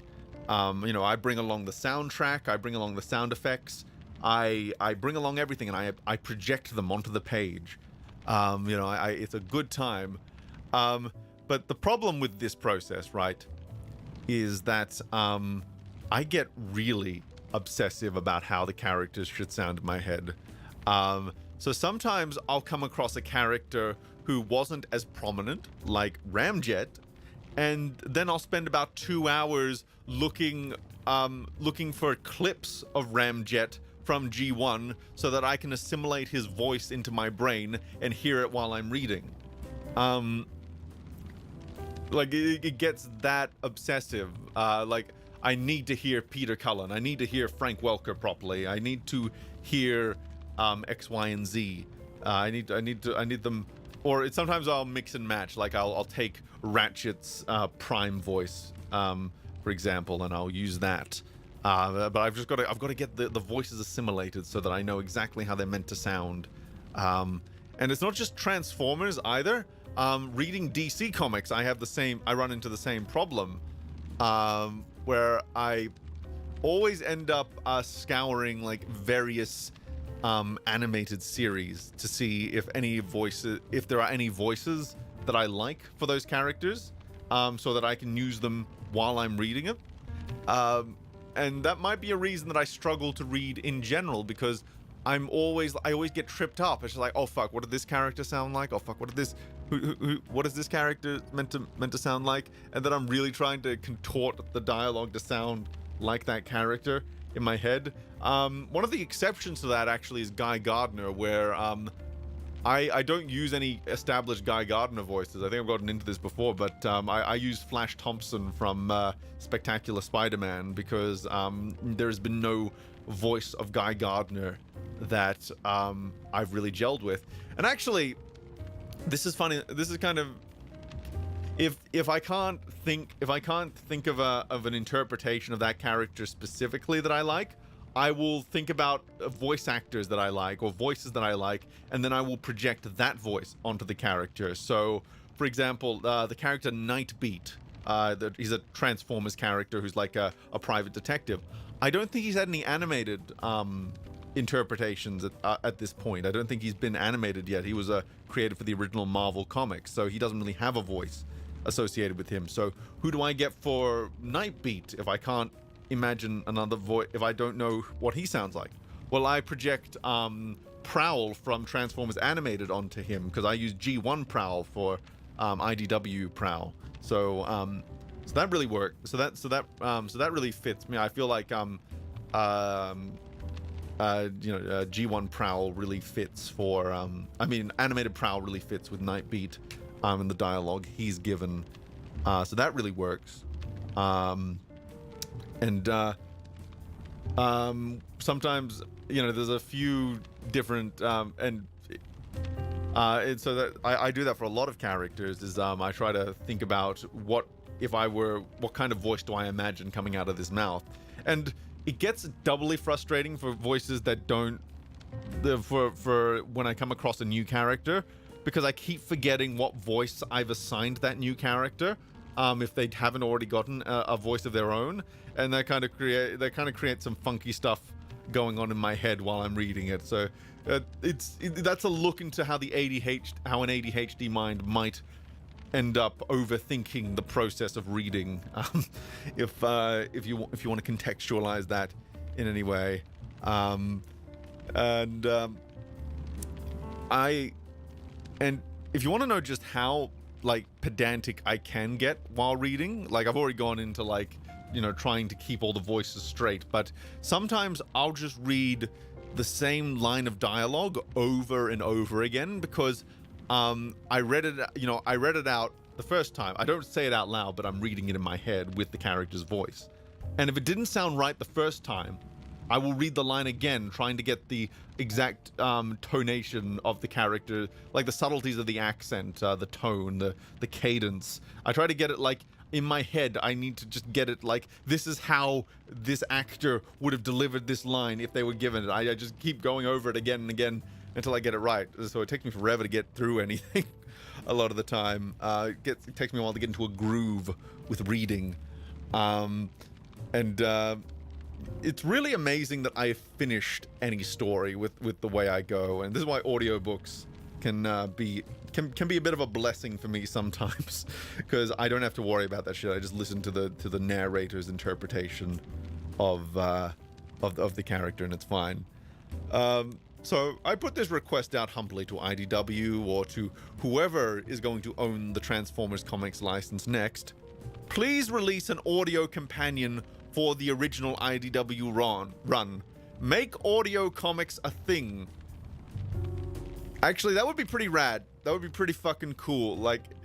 it would, like, think about this for a second. Like, you have the comic on its own, which would cost, you know, the normal amount that it would cost, but then you could get, like, you could buy, like, the audio companion version where it has, like, all the where it has the sound effects and some soundtrack and some voice acting to go along with it, so that you can just, it's kind of like a read along sort of thing. It's like an audio version of a comic book where you can just read the comic as the audio is playing, and that helps to inform how the scene is meant to be paced and everything. It's I think there is an idea there. I don't know how practical that would be to put into effect, but I don't really care. I kind of want it anyway. Someone start a Kickstarter for this idea. You know, you don't need to do any animations or anything fancy, just dialogue, sound effects, music, just all audio, and then we can read along with it. You know, I just, tell you the truth, I just really want Peter Cullen and Frank Welker to read all these lines before they die. Because they're still alive, they're still well, despite their advanced age. They can still do it. They're still good. So fuck it, crowdfund it, do it, create the audio version of all these comics, do it. It's a completed run. You have the full script already written. Just do it. You don't need to even make any additions to the writing. I don't care. Just do it. Just do it. Even the bad stuff. Do it. Do it. Do it now. Do it. Go. Do it. Do it. Kick the shit out of Netflix, who refuse to use union actors. Do it. There is actually another issue with IDW's Transformers run that isn't just me being like ultra like neurodivergent with it. They're so they're losing the license at the end of the year, right? And I did some reading into this, and apparently the reason isn't because like Hasbro didn't want to renew it, but it's because IDW, I think, is in financial trouble at the moment. So, and Transformers is a very expensive license to renew, so it was no longer cost effective to continue doing Transformers comics, so they're dropping the license because of that. But because they're dropping the license, they're no longer creating new trade paperbacks or new trade hardcovers, right? Which means, so the IDW collection, for those not in the know, is like is what IDW considers the definitive reading order. Like, there are some issues with the order they choose, but they consider this it's the easiest way to get into these comics, because it's all like collected, laid out how it should theoretically be. So you have that. I've got 6 volumes so far. I want to get the rest. But the problem is, apparently, they are 5 volumes off from having all of their original run of Transformers comics completely collected into one place. So there are going to be 5 volumes worth of content that I'm going to have to search out a reading order for online, because IDW is not able to publish the rest of it. So I humbly request that whoever gets the license next, maybe just work with the people who were in, because here's the thing, right? IDW, they not only publish trade paperbacks of their own work, they publish trade paperbacks of all the previous publishers' works. Like they didn't call, like, so that you would call, so like Marvel Comics original Transformers run, they published a bunch of trade paperbacks called the Transformers US or the Transformers UK, because there's a whole story about the original Marvel Comics and how there was a UK comics line going at the same time as the US one. That was everything in the US one was canon to the UK one, but not the other way around. It was a bit complicated. But I'll get into that one day, surely. We're not going to go into it right now. But the point is, like, they will, every time a new license holder takes hold of the original, every time a new license holder takes the license, they will republish all of the old, all of the old stories under their banner, because those stories are still going to sell like hotcakes because they're associated with the brand. And there's no point in having all these stories in the backlog if they're not going to make money off them. So what I humbly request is that, because there's only 5 volumes left, you don't need to call it the IDW collection anymore. You can call it the Transformers Definitive Collection, or something like that, like the Matrix Collection. I don't care what you call it. It doesn't need to be the IDW collection. It can be, you can rebrand it. But I humbly request that you not only republish the IDW collection under a new name, you work with the people, because here's the thing, right? Writers and stuff, they will jump from company to company. There's no need for loyalty there, if that makes sense. It's all pretty cordial between companies. So I humbly request that you work with the people who were in charge of the reading order for that run of Transformers comics, and you get those additional 5 volumes published in a new form. I would humbly request that. Start a petition for it, god damn it. I would very humbly request that happens, because it would be a very big shame if it becomes extremely awkward to get into IDW's comics because of this license changeover thing. It would be very unfortunate if there wasn't, if we never get that collection completed, outside of like having to collect up individual trades or going online and stuff and having to fiddle around. If there's no convenient way, it could be a very unfortunate situation, is what I will say about that. Just do it. Like, Simon Furman has worked for 3 companies. Like, Simon Furman wrote for the Marvel Comics Transformers, he wrote for the Dreamwave Marvel Comics, and he wrote for the IDW Transformers comics. Marvel, Dreamwave, he just stayed with the brand, no matter the publisher. So I think if that can happen over 3 companies, there's no reason that Boom Studios or whoever the hell gets the license next, there is no reason that they can't just work with the people who were in charge of the stuff over at IDW to just get that reading order all sorted and get the IDW collection completed under another name. I don't think there's any reason that they shouldn't, because they're going to republish those stories anyway, so you might as well do it right, I say. I do too, but not humbly. I'm very vain. True. Don't Google RC. The internet is I am very aware of what happens when you Google RC. You find all of those third-party figures, don't you? Those third-party figures created by very sexually repressed men, or maybe sexually repressed gay women. I don't know, but you get all of that.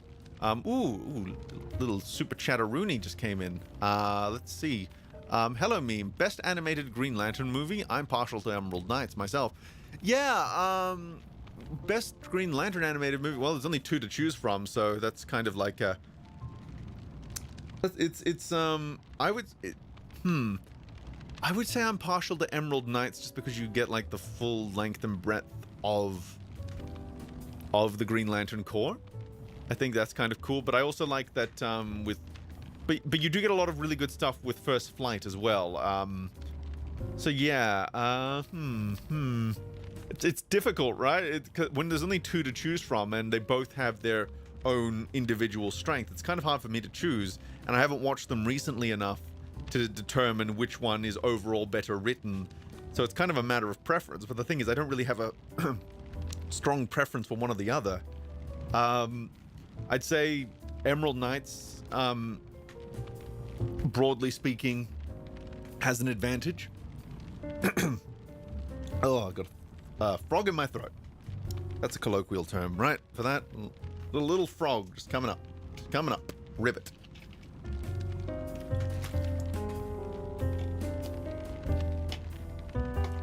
But yeah, I think I'm gonna say Emerald Knight edges it out off the top of my head, but I don't know which one is overall better, well written. And I'm thinking about it from the perspective of, if I could only show one of these films to a newcomer, which one would it be? And I think, there's a big argument to be had for First Flight because Hal Jordan and Sinestro are so definitive. But at the same time, I kind of want to, Emerald Knights is kind of, I think it's an effective sampler platter for Green Lantern stuff. So I don't know. Would you consider the Ryan Reynolds one as animated? You know, there's an argument to be made there. There's definitely an argument to be made. A lot of that film was, in fact, animated.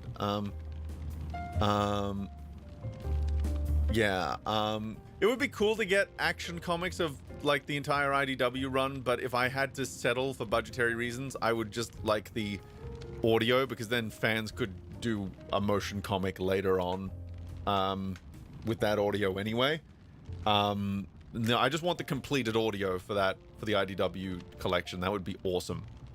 Ben Affleck is always Batman. Static is always Phil Lamar. Wonder Woman is always Susan Eisenberg. Agreed, yeah. Jon Stewart is also always Phil Lamar. Phil Lamar occupies a lot of space in my mind thinking about it. He voices a lot of characters. And he's really fucking good at it. That prick. I love him. I love him. Ramjet sounds very sexual. It does, and his head looks like a penis. So, yeah. Yeah, I would say it is very, very sexual. Very, very sexual. G1 VAs are my go-tos. Yeah, the G1, like, I default to the G1 voices for the most part. There are certain... Ratchet is, what's his name? Just trying to think about, I'm just trying to remember the actor for a second. And I'm not Googling Ratchet, I'm Googling one of his Deep Space Nine characters. He was portrayed by... Oh yeah, Jeffrey Combs. Jeffrey Combs, the thing is, right, Jeffrey Combs is one of my favorite actors. I sometimes call him Jeffrey Coombs because it makes me laugh.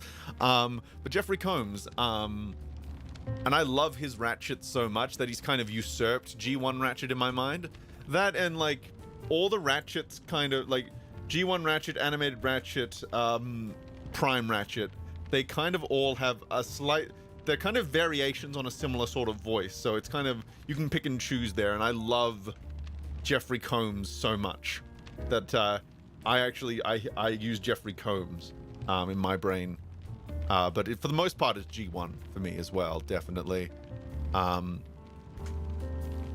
Wait, why do Transformers need to be private detective? How many robot mysteries be happening? Lots of mysteries. It's a big universe. You know, it's a very big universe. Lots of things happen in the universe, and Nightbeat goes everywhere to solve mysteries. As a private eye, you know, he goes everywhere. You know, it's you know, it's not just he doesn't just do Transformers mysteries. I assume he must be just like for hire, surely. You know, there's a lot of... You see, because there's a lot of, you know, he doesn't just do it on Cybertron, he does it across the universe, and sometimes the mystery isn't that it's and sometimes, you know, Transformers just go missing, and it's not always going to be the Decepticons, right? There are going to be larger machinations going on.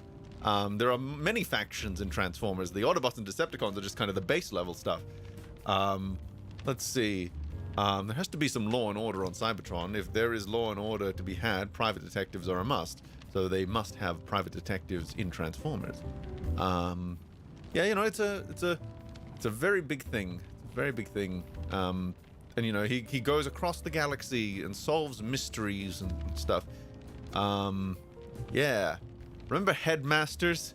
That depends on what you mean. I watched the Rebirth trilogy, the 3-parter, which had, you know, the English-speaking headmasters there. And then there's the wacky world of the Japanese exclusive Transformers shows, like the Headmasters, and then Transformers Victory, and then there was another one. I think it was like the Return of Convoy or something.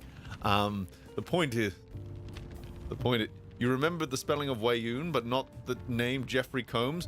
Yeah, my brain is very selective. Very weird, my brain. It will latch onto things that it really shouldn't latch onto. You would think. Yeah, sometimes it's GoBots stealing Transformers. Exactly, like they're on Gobatron. Isn't that such a creative name? They're called GoBots, so they're from planet Gobatron. Oh, it's great. Another reason, you know, the GoBots occupy a curious place in my mind. Because I watched SF Debris retrospective on like behind the scenes for the Transformers, like G1 and everything that resulted in the Transformers being very successful in the 80s. And one of the things he pointed out was that the Transformers show was willing to not be toy accurate. They were willing to refine the designs of the characters so that they would be the best versions of themselves that they could be. Because I don't know if you've seen some of the G1 toys. I'm gonna get one up. So this is what. So Ratchet. So I'm gonna get up Ratchet. So because Ratchet's kind of the Transformers. I should have been more specific. So oh fuck, so many Michael Bay ones. G1, Jesus Christ. Fucking Michael Bay Ratchet is the worst. So you've got good old Ratchet here. Good old Ratchet. So save image as yes. So you got good old. Oh, what am I doing? I can just go to the image viewer. Why am I doing this to myself? So I've got good old. I have to remember I can just open. I don't need to drag it into Discord. I mean into OBS. I can just open it up. So you got good old Ratchet here. Good old Ratchet. You know, he's got a pretty good design. You know, all the Transformers, they've got pretty like, you know, they got all the colors in the right place. They've got nice distinct silhouettes. They transform into very clean-looking vehicles. You know, it's you know, you will latch on to Ratchet's design pretty quickly. Like, you remember Ratchet, you remember what he looks like, and you know, he's got a face that can express things. He's got bodily proportions that can do the things and stuff. You know, just good old-fashioned Ratchet. So here's what Ratchet's toy looked like. I should have prepared this ahead of time. We'll cut this out in the VOD version to be sure, but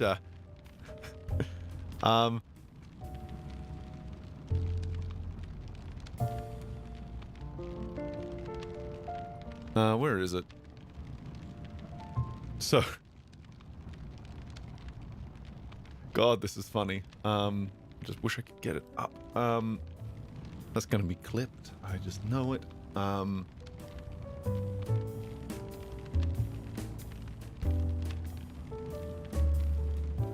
So this is so this is Ratchet's toy. This is what Ratchet's toy looked like. This is Ratchet's toy. This is what Ratchet's original toy looked like. Just so we're clear, this is Ratchet's toy. This is what Ratchet looked like as a toy.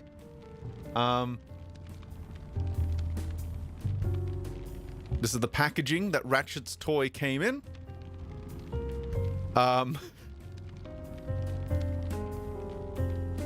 So what's wrong with it? I don't see it. Okay, so just so we're clear. Okay, so I see one person not seeing the problem here. I see one person who doesn't really see what's wrong with Ratchet's toy.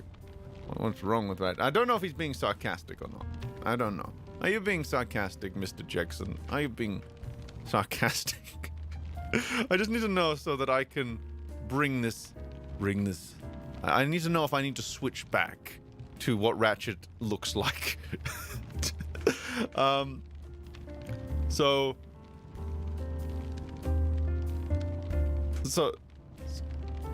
just so we're clear, just for anyone who's confused about Ratchet's toy, about what's wrong with Ratchet's toy, let's just go back. Let's go back to show in folder. Let's just go back to what Ratchet looks like in the show, right here.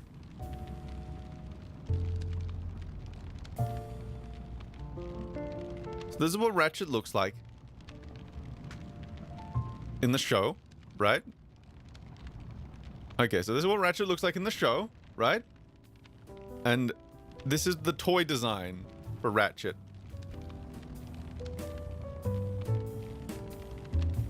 Do you see? We seeing what's what we do? Yeah, like. So here's the thing. No, this is not battle damaged Ratchet. Like, look, he's got a pair of his, instead of his windshield being his chest, his windshield is his eyes. So they made the very good decision to they made the very good decision to not follow the toy strictly, because what they recognized very early on is that kids are not going to buy. Kids don't care about kids in general. When they buy the toy, they're not going to be buying it because it's a cool toy. They're going to be buying it because it's the character. So they don't. So you can make the character look much different in the show, and it doesn't really matter. And the kid will still buy the toy because they're not buying the toy for the toy. They're buying it because it's Ratchet, and it doesn't really matter to the kid that much. They can use their imagination. Meanwhile, the GoBots cartoon, right? The GoBots cartoon, which is kind of where we're going for. The GoBots cartoon had the complete opposite approach. The GoBot cartoon, completely toy accurate. The GoBot, and so as a result, there were some awkward designs that transferred over. So, GoBots cartoon. So I have to get these assets on the fly, because, see, let's see. I'm just trying to find a good image of it. Ah, here we go. So, as you can see, and the thing is,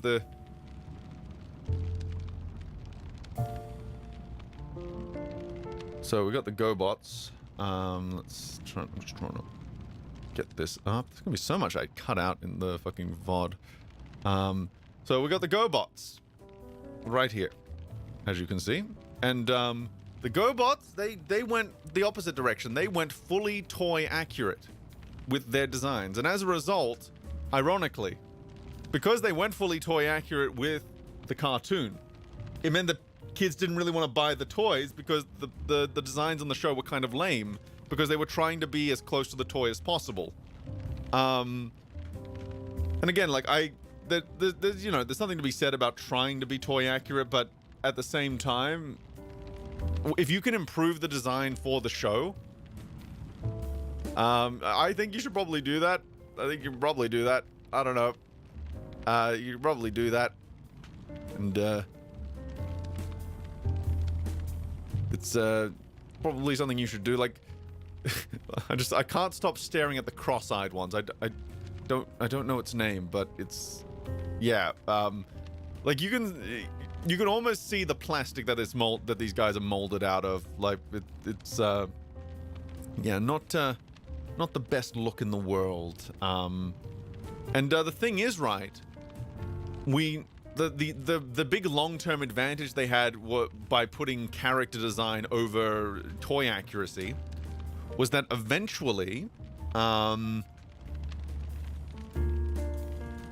get the stuff up on the fly,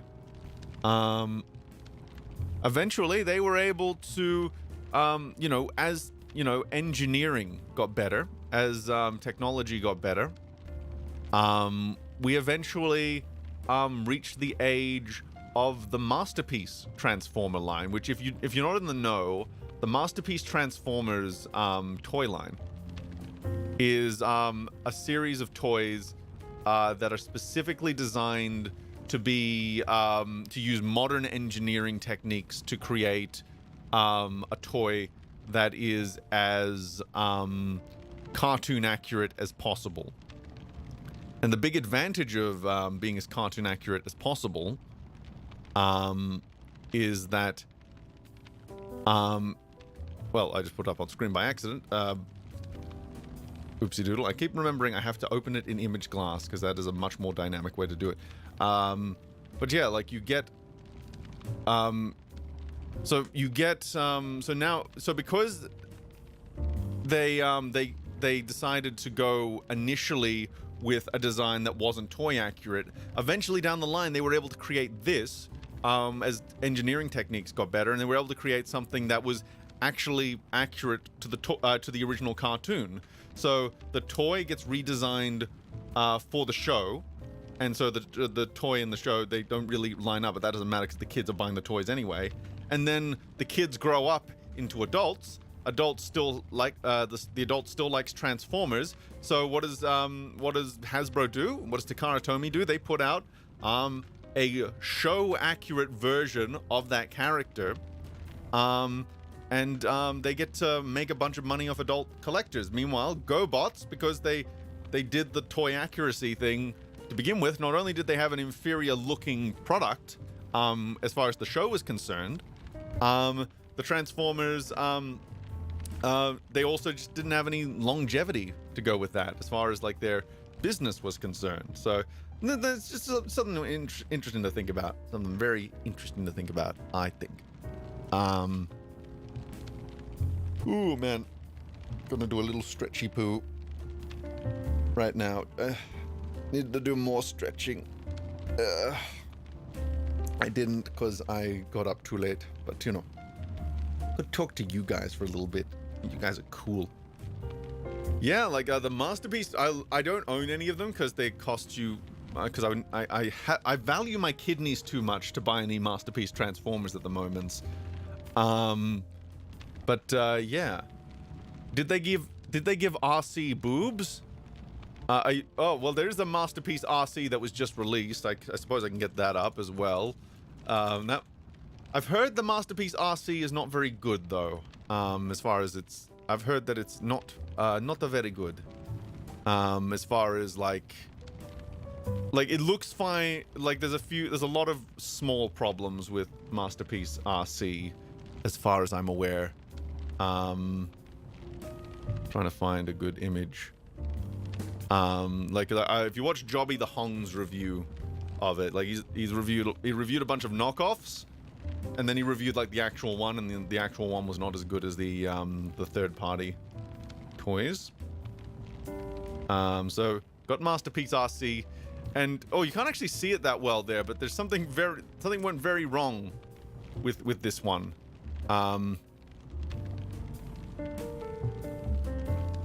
Which is to say, something went a little bit wrong, and that is to say, so you see her boobs right there. See the boobs right there. See how much space there is between her head and her boobs, and you see how the boobs kind of come a little bit too flat. Like it looks like her boobs are like drifting down her chest. Too much. Like it looks like they're like sinking. It's kind of weird. It looks like her boobs are falling off. Like, obviously, this is better than a lot of... Like, well, the thing is, like, there was never an RC toy in the 80s because the Hasbro was convinced that girls weren't watching the show, which wasn't true. But they didn't sell an RC toy. They did prototype one. But, yeah, so the Masterpiece one, there's room for improvement here. There is room for improvement. And the thing is, there are third-party ones that are a bit better, I think. So I'm trying to just find an example of a third-party one.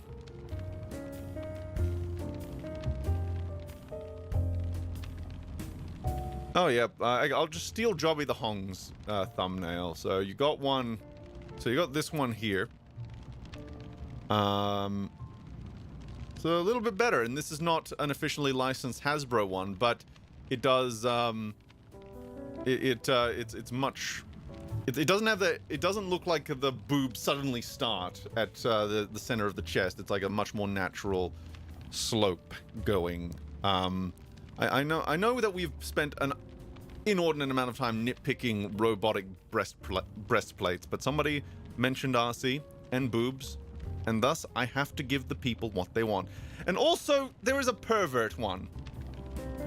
So I found the one image for a third-party RC that I can, for this particular third-party RC Masterpiece figure, that I can show.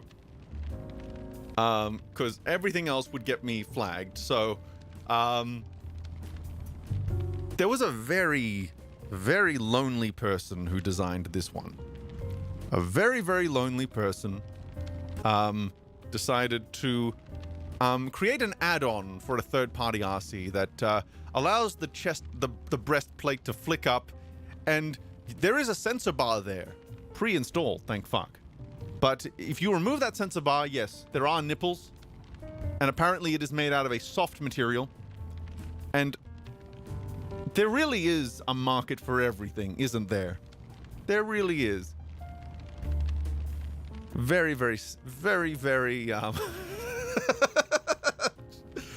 Aren't you glad that you know this now, that you know that there is a market?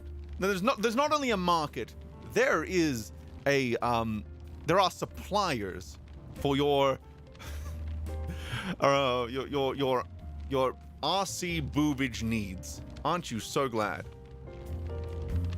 Very sad. So why did you do it, meme? Hey, I claim no responsibility for this. I claim no I am merely a humble messenger, friend. Merely a humble messenger, delivering messages of goodwill, and good vibes for good times, and all of that. Oh, this is actually a really good photo. I'm gonna put this on screen because we're talking. This is relevant. So this is like all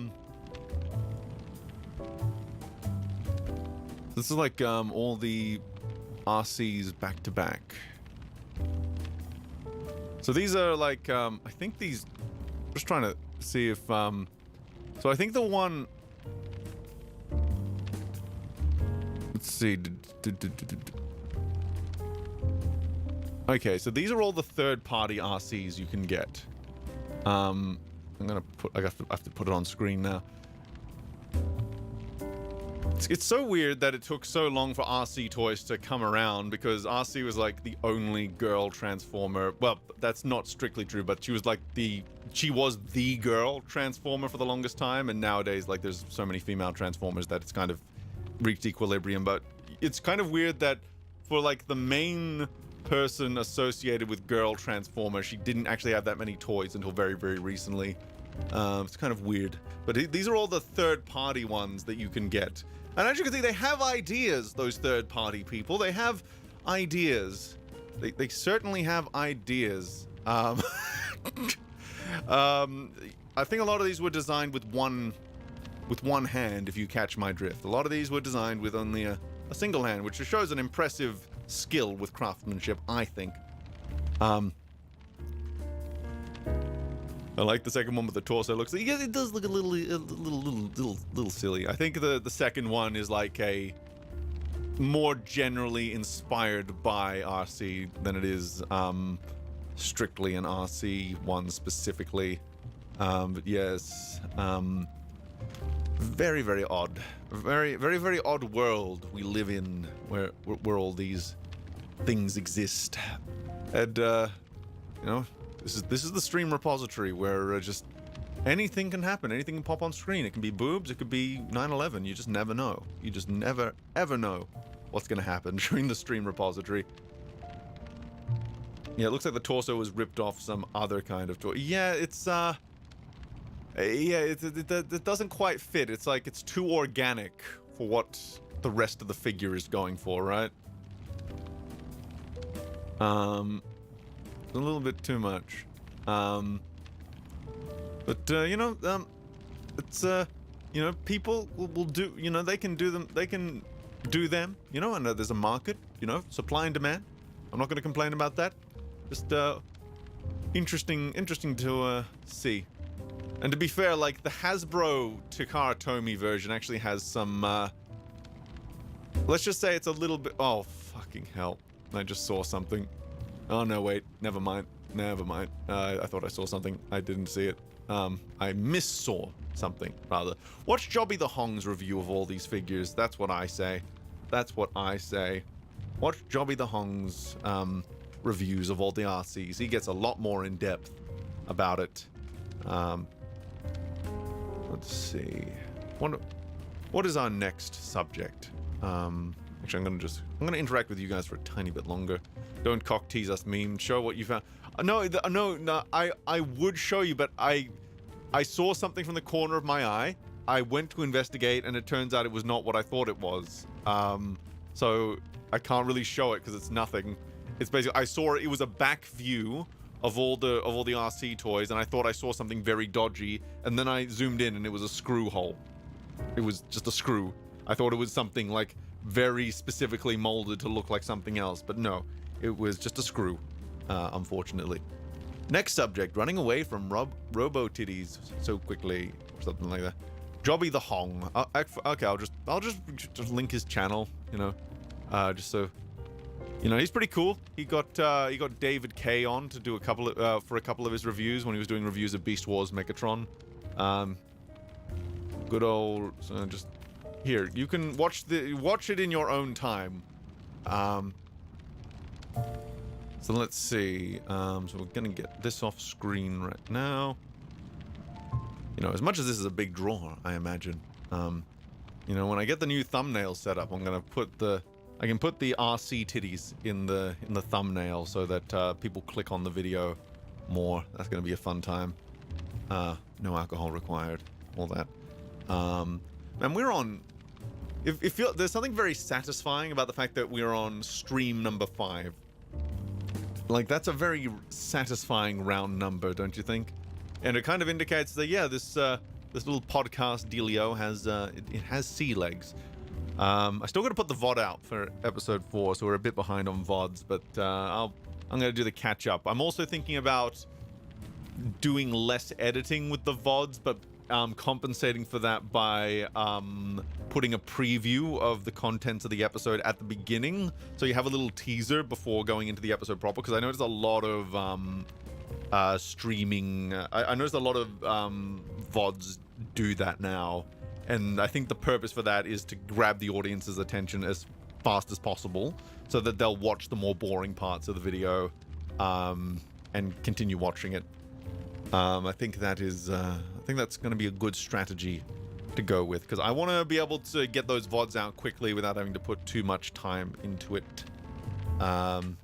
You know, the VODs can become fancier once I'm a millionaire and I can hire an editor. But until that point, make it one episode longer and you will officially have out-episoded the Chuck Norris cartoon. Oh, that's going to be my ultimate goal. Meme, your favorite former is Megatron, yeah? Where's them female Megatron toys? My favorite Transformer is Dinobot from Beast Wars. You know, I like Megatron. Yeah, sure. I like Megatron a lot. You don't need to do that, meme. You're boring throughout. True. I am very boring. Anyway, let's talk about titties again. No. So, ladies and gentlemen. So, you might think that what we've talked about so far is like the demonetization portion of the dream. I hate that when you edit the VODs for you. I hate that when you edit the VODs, YouTube puts them in the video section instead of keeping them in VODs. Yeah, that's why I put it on a completely separate channel from... Because that whole, like, division of live shorts and videos, I love that, but it was not around when I started this podcast 5 weeks ago. If it was, I might have reconsidered doing it the second channel, but we're committed to that right now, and I think there's a utility for it. Outside of, I think there's utility for having the podcast ultimately be VODed on a separate channel. So, that's all well and good. What the fuck is a VOD? It stands for video on demand. So it's the video on demand version, basically meaning it's the clip. It is the re-uploaded version of the replayable, the re-uploaded version of it. Yeah. So VOD stands for video on demand.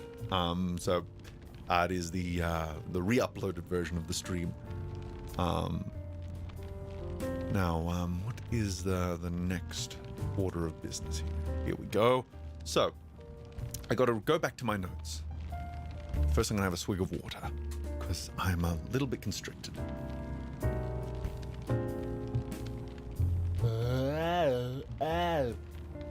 Because I've been talking a lot today.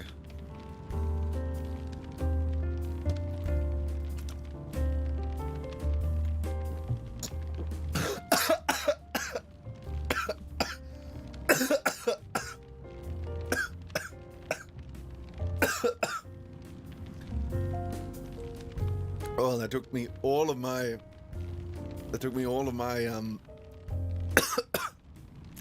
So what happened there is that I swallowed, and then I felt the liquid go down the wrong tube, and I felt the need to cough because of it, but I still had a mouthful of water, so I had to very, very like mind over matter, swallow the water, and suppress my cough reflex so that I wouldn't spit the water everywhere. That was that was a big exercise in both cleanliness and survival.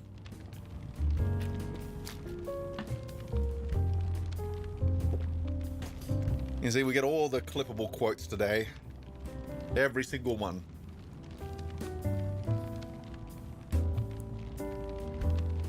You know, I fucking cleansed my nasal passage this morning, and I'm still congested. This is why I'm looking actually to get this is like I don't know how practical this goal is going to be, but I have a deviated septum, which when you combine it with my asthma means there's a lot of mucus buildup that is hard to deal with in my sinuses. So everything gets very, very constricted, and it becomes harder to breathe, and breathing becomes a lot louder, and I become a lot more nasally. So I am looking to get that corrected so that I can breathe easier there. And I'm also going to be going to my GP, my general practitioner, for those on the know. I know that some acronyms don't translate over. I'm going over to my GP to potentially go on some more heavy-duty asthma medication to just prevent the flare-ups from happening. That's why you should never snort cocaine, just inject heroin. Good advice, good advice. So yeah, hopefully I will be able to, I don't know which drug specifically. I'm going to leave that in their capable hands. All I know is that I need something called a preventer, or at least that's what because my psych said she's on something called a preventer. So I'll just use that terminology, and then eventually we can narrow down which drug specifically I need, because I've used inhalers before, but they're very inconvenient, and they're a very temporary fix. And I'm in that awkward middle ground when it comes to asthma, where it's not life-threatening, but fuck is it inconvenient. Fuck does it interfere. Like it, with exercise especially, like if I want to do cardio, for example, that's when it tends to be a bit of a drag when I want to do something like cardio. Here's actually how I found out that I had asthma, right? Because I always had trouble with cardio. I always had trouble with exercise, and I thought initially it was just because I was out of shape. I thought, oh yeah, the reason my lungs burn is because I'm out of shape. So I got into really good shape, and I started adding more cardio to my workout routine. And so I was going through this cardio, these hit exercises. And then I just had to stop because I just could barely breathe. I was going, I just had to really just stop for like 5 minutes to take a breath. And so I was thinking like, wow, I must not be in as good a shape as I thought I was. So I put my fingers to my neck to feel my pulse, because I'm thinking, wow, my heart must be going like a jackhammer right now if I'm this wheezy and out of breath. And then here's what my heart rate was. Boom. Boom. Boom. Boom. It was barely my heart was like going like, hey, are we gonna start soon? Like, this is like, we're not I thought you said we were gonna start pushing things to the limit here. I thought we were doing things today, but I guess not. I'm gonna just sit here at a resting I basically had a resting heart rate. And meanwhile, my fucking lungs are going, and I quickly realized there is something that is wrong here that is not fitness related. So eventually, I found out it was most likely exercise-induced asthma. So I went, doctor. They went, oh yeah, just take this Ventolin, and it did improve things, but it's not. It hasn't improved things enough. So I think I need the preventer just to stop the flare-ups from happening. Yeah, it's I had the same question too. Can't breathe and I'm in shape. Then I found out it's from smoking for 15 years. Yeah, that'll do it. That will do it. That will do. You also had the Rona though. Oh, this was before Corona picked up. This was before all that. This was a while back.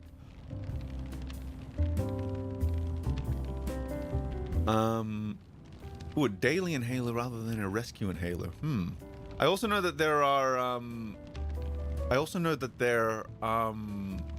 what's it called? There's just oral medication you can take for it. Which I could just add to my the list of drugs that I need to take. I also need to up my gastric reflux medication as well. I've got so many things wrong with my body and mind. It's great. Thing is, I am actually a very good-looking guy in real life. It's just that the price I paid to the shaman that allowed for my dashing good looks is that the body does not function the way that it's meant to. So I have to navigate around. I have to navigate so many different things in order to take full advantage of it.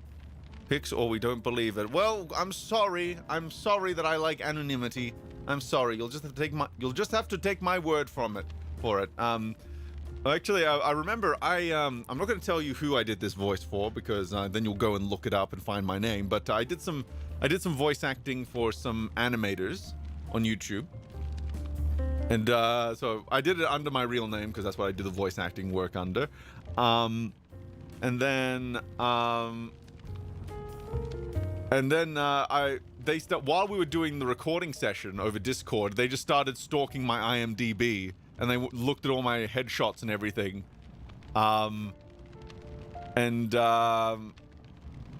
They looked at it and they were just like, "Oh god damn, I'm just looking at your IMDb." It's just like, "Oh, wow." Ooh. You know, it was like they were very clearly like impressed with what they were seeing, and it was just that was like a very big ego boost. Like they were not expecting that. OMG, it's David Hayter putting on a voice. I know, right? The twist is that I am David Hayter. I just I'm just doing the hater things. The hater thing. What am I even doing with my life at the moment? I'm stalling for time because I wanted to wait for my things to clear up. But anyway, let's go into the next topic. Get the notes back up. So, there is... I've got this set up very illogically at the moment. I'll work with this. So, there is a subreddit called Let's Not Meet. So oh no, wait, I need different music for this. I'm so sorry. I need different music for this. There we go.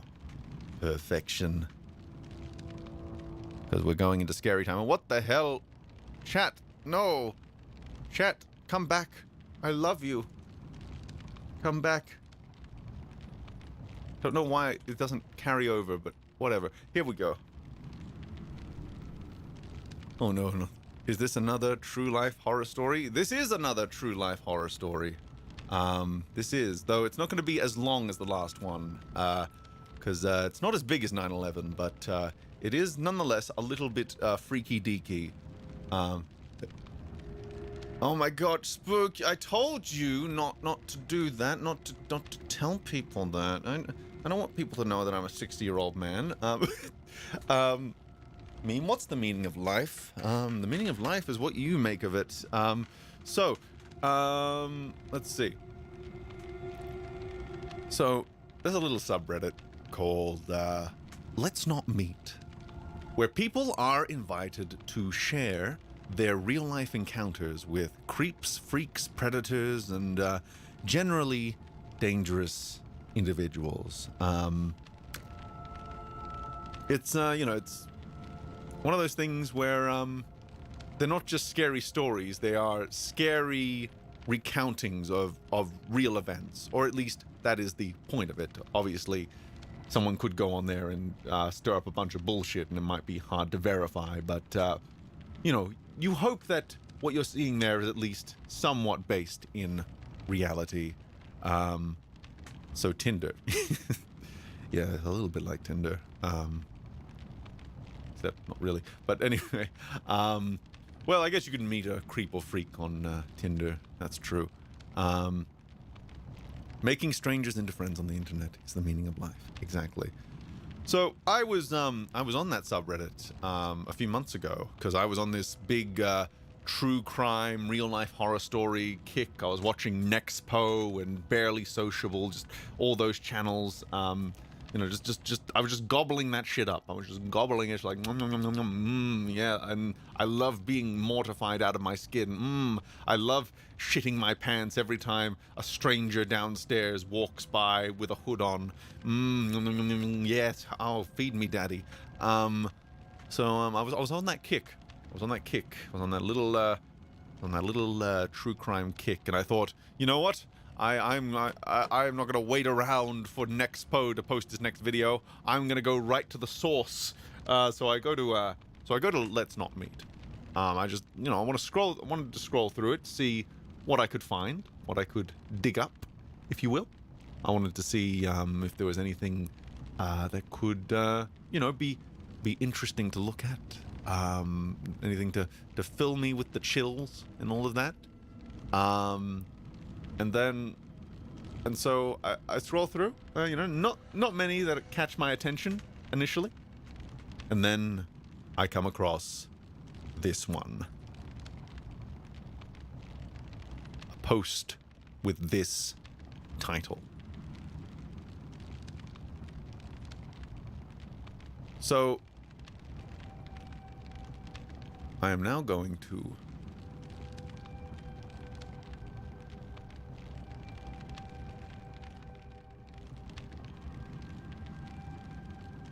So naturally, I was a little bit intrigued by this this title.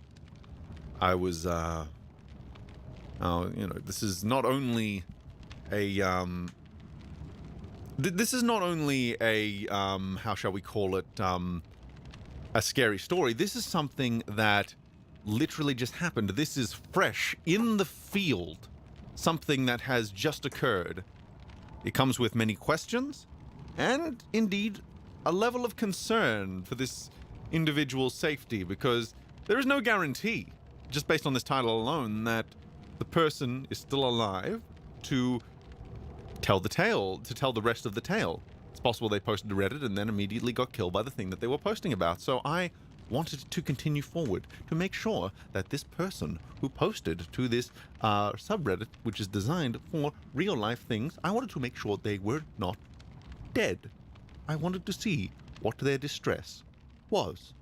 So I continued forward. Or at least I would, if it would let me. Here we go. So here is the full post.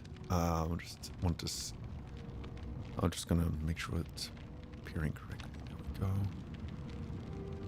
This literally just happened to me.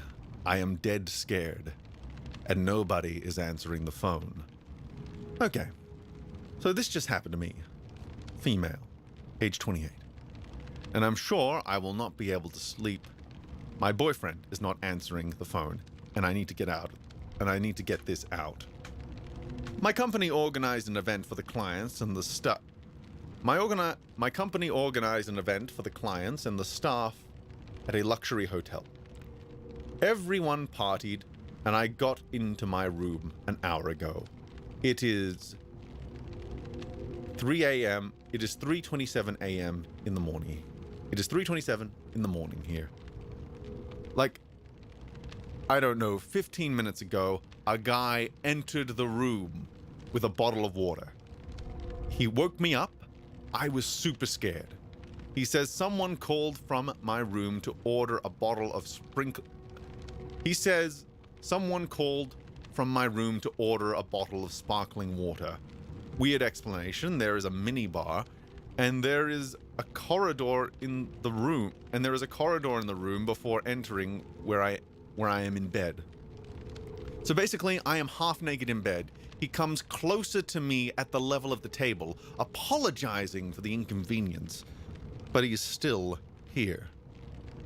And I kid you not, he starts talking to me, saying how he is going to be in trouble, etc., and how someone called, and he is so sorry, and the others got in the hotel super drunk, and it must have been a mistake, etc.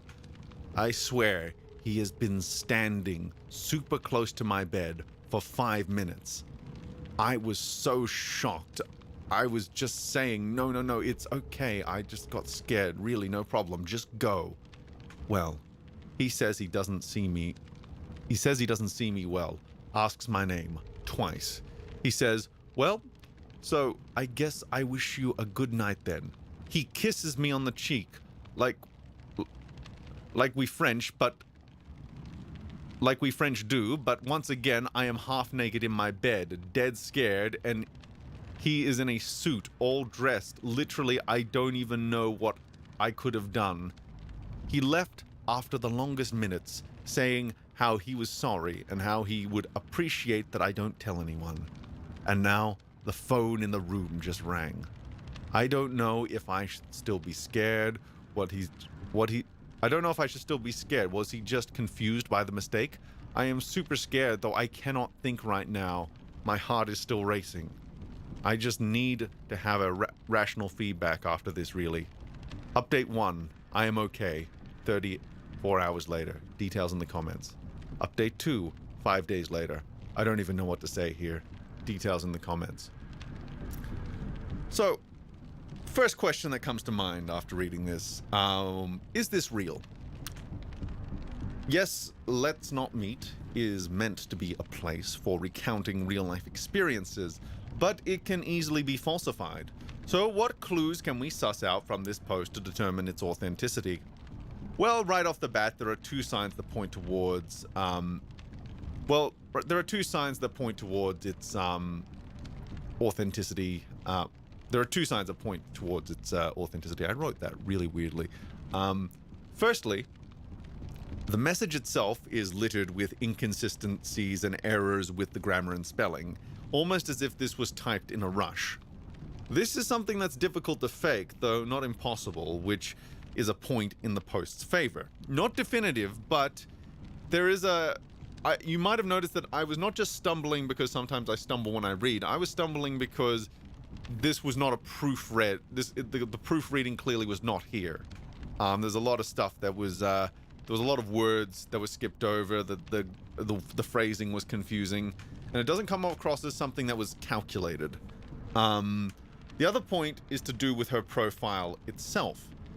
Fakes like this are normally reserved for burner accounts to avoid trouble, and although there is no way to confirm that this is her main account, looking at her history does reveal that she was an active Reddit user on unrelated subs before this incident took place. So we've got these two posts here, or at least on a completely different subreddit, no less.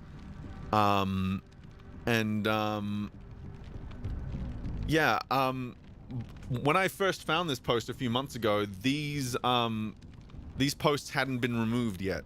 I don't know what reason they were removed, whether they were removed by the sub moderators themselves or whether she removed them of her own accord. But the point is that the posts were there. She was using it normally, and later on after this incident, she's continued to use this account for other things. So if this is just here to sell the illusion for her Let's Not Meet story, it is an incredibly elaborate hoax, which actually in of itself is probably worthy of praise, because a good trick, it's always something to appreciate. Again, Occam's razor is pointing in a certain direction, and it doesn't seem to be towards the fake direction. Indeed, the only real mark against this post is the fact that she is that she went right to Reddit rather than calling the police. But I think this can be explained by the fact that the stranger was not only in the room right next to her, meaning she had she had wiggle room to text, but not necessarily to make a phone call. Though actually reading that out loud today, it seems that the stranger had left by the time she started writing the thing. So I'm going to drop that as an excuse. But we can all. But she also tried to call her boyfriend first, and clearly that did not work. So perhaps this was kind of more of a sleep-deprived sort of desperation move. And the phrasing of the initial post seems to be that she's not even really sure what happened. She's like, she's only gotten like 2 hours of sleep, and she doesn't know if she's just overreacting to something that just happened, if she's misinterpreting. I think she's trying to get some clarity there. So I think it's definitely a questionable decision to not call the police right away. But at the same time, there's enough in the message to point towards that just being an honest mistake of a sleep-deprived mind rather than something false. And there are, of course, other questions, like how on earth did a stranger get into a hotel room in the first place? Especially, this is a luxury hotel room, so there are electronic locks on doors. People should not just be able to walk in and out. There's no way to pick the locks. You have to be. There are unfortunate implications if people can get into the rooms, but this information will be forthcoming, is all I can say. The first comments are a bit tricky to. So the comments started coming in once the post was approved, and I wanted to highlight the first one, which is a little bit hard to suss out because the comments were removed by one was removed by the moderator, the other one was deleted by the user. So all we have are these 3 replies for context clues. So let's see if we can suss out what was happening in this particular thread. Rules of the subreddit: don't go to Reddit for help. Call the police. This is a sub to share stories, not request help. Harsh but true. If someone is in desperate need of help, going to Reddit is not what they need to do. Oh man, I just learned today that as a moderator, we're supposed to monitor the Reddit 24/7. Even though it's a volunteer position, and if your life is in danger, you should be calling the police, not Reddit.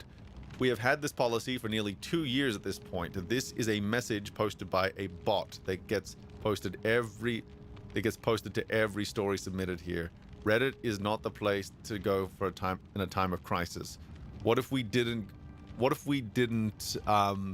do manual approvals and her story got lost in the sea of bullshit stories that have to be reviewed and she didn't get any comments either? There is never a guarantee your story will be seen or interacted with. Oh my god, stop it. Your comment is ridiculous. In a time-sensitive crisis situation, someone should be calling the authorities, not waiting for advice on social media. Reddit shouldn't be a lifeline in an emergency situation like this. You seem very sensitive.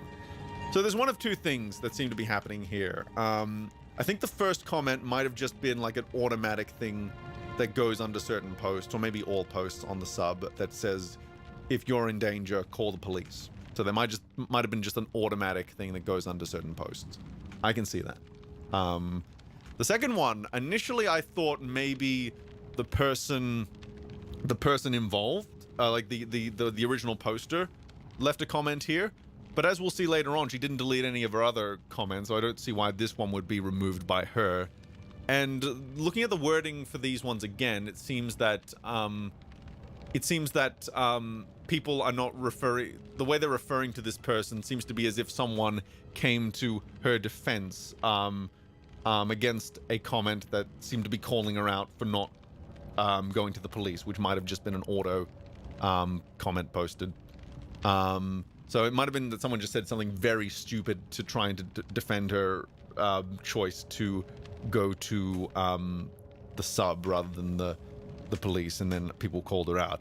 So the main reason, in any case, the main reason I'm highlighting this is because if you guys are wondering why she didn't go to the police, and I'm wondering, the sub was very much wondering the same thing. This is very much the first thing that people are wondering, like, why the fuck did you come here, not to the police? And the good thing is we're gonna get some answers. We're gonna get some answers. You know, it's not gonna be. It's gonna be like we're gonna learn a little bit more about her mindset during this time, as well as a lot of other different things. So yeah, I just wanted to highlight that to make sure that to show that this is something that was being scrutinized by a lot of other people while this was happening. So going forward, so this isn't going to be like the 9/11 thing last week where I went through every single forum post and stuff, because there's not really as much value in doing that here. You know, obviously everything has archival value, but I feel with this one, I mainly want to focus on the stuff where the original poster replied to people and gave relevant information, because I feel like that's the most important thing here. So just keep that in mind as we go forward. So, how did he get into your room last night to begin with? Did you inform reception/management? Was he an actual hotel employee? Last question, what ended up happening, if anything at all? He got into the room just with his pass. He was the hotel night manager, so had a key that opened every room. He got suspended for the moment, but I hope he will face heavier consequences. This is where things get even more uncomfortable. This wasn't just some dude, or even just a low-ranking employee. This was the goddamn night manager for the hotel, the guy who runs things after hours, abusing his powers in one of the skeeviest ways possible, by the looks of things. Now, call the front desk, raise all hell. Tell them you want security called and sent up to stand outside your door until the police arrive. Then call the police and report it. Now say the following to yourself while you wait. I will not be a victim. I am not afraid to report something that makes me uncomfortable, because my fear is always justified and I will always listen to my gut. This guy absolutely must be reported. If he was just doing his job, then no harm, no foul. If he wasn't and was trying to find a woman asleep to attack, I may have just saved another woman. I would encourage any of my friends to report this, so I will take my own advice and I will report this. Even if this guy was just doing his job, if he didn't want to be reported, he should have done his job correctly. Repeat as needed. Good luck. Stay safe. I wish this was the pinned comment on the top of every single one of these posts. Always call the fucking cops. Yes to all of this. And then the OP replies, thanks a lot. He was the front desk for the night as the night manager, so I didn't do it. Also because I was really not thinking straight. I didn't call the cops right away. Sleep deprivation is bad. However, he got reported the day after by my bosses. I left 2 hours and 30 after writing this post with the first bus. And I have an appointment at 2:30 with the police to sue his pervert ass.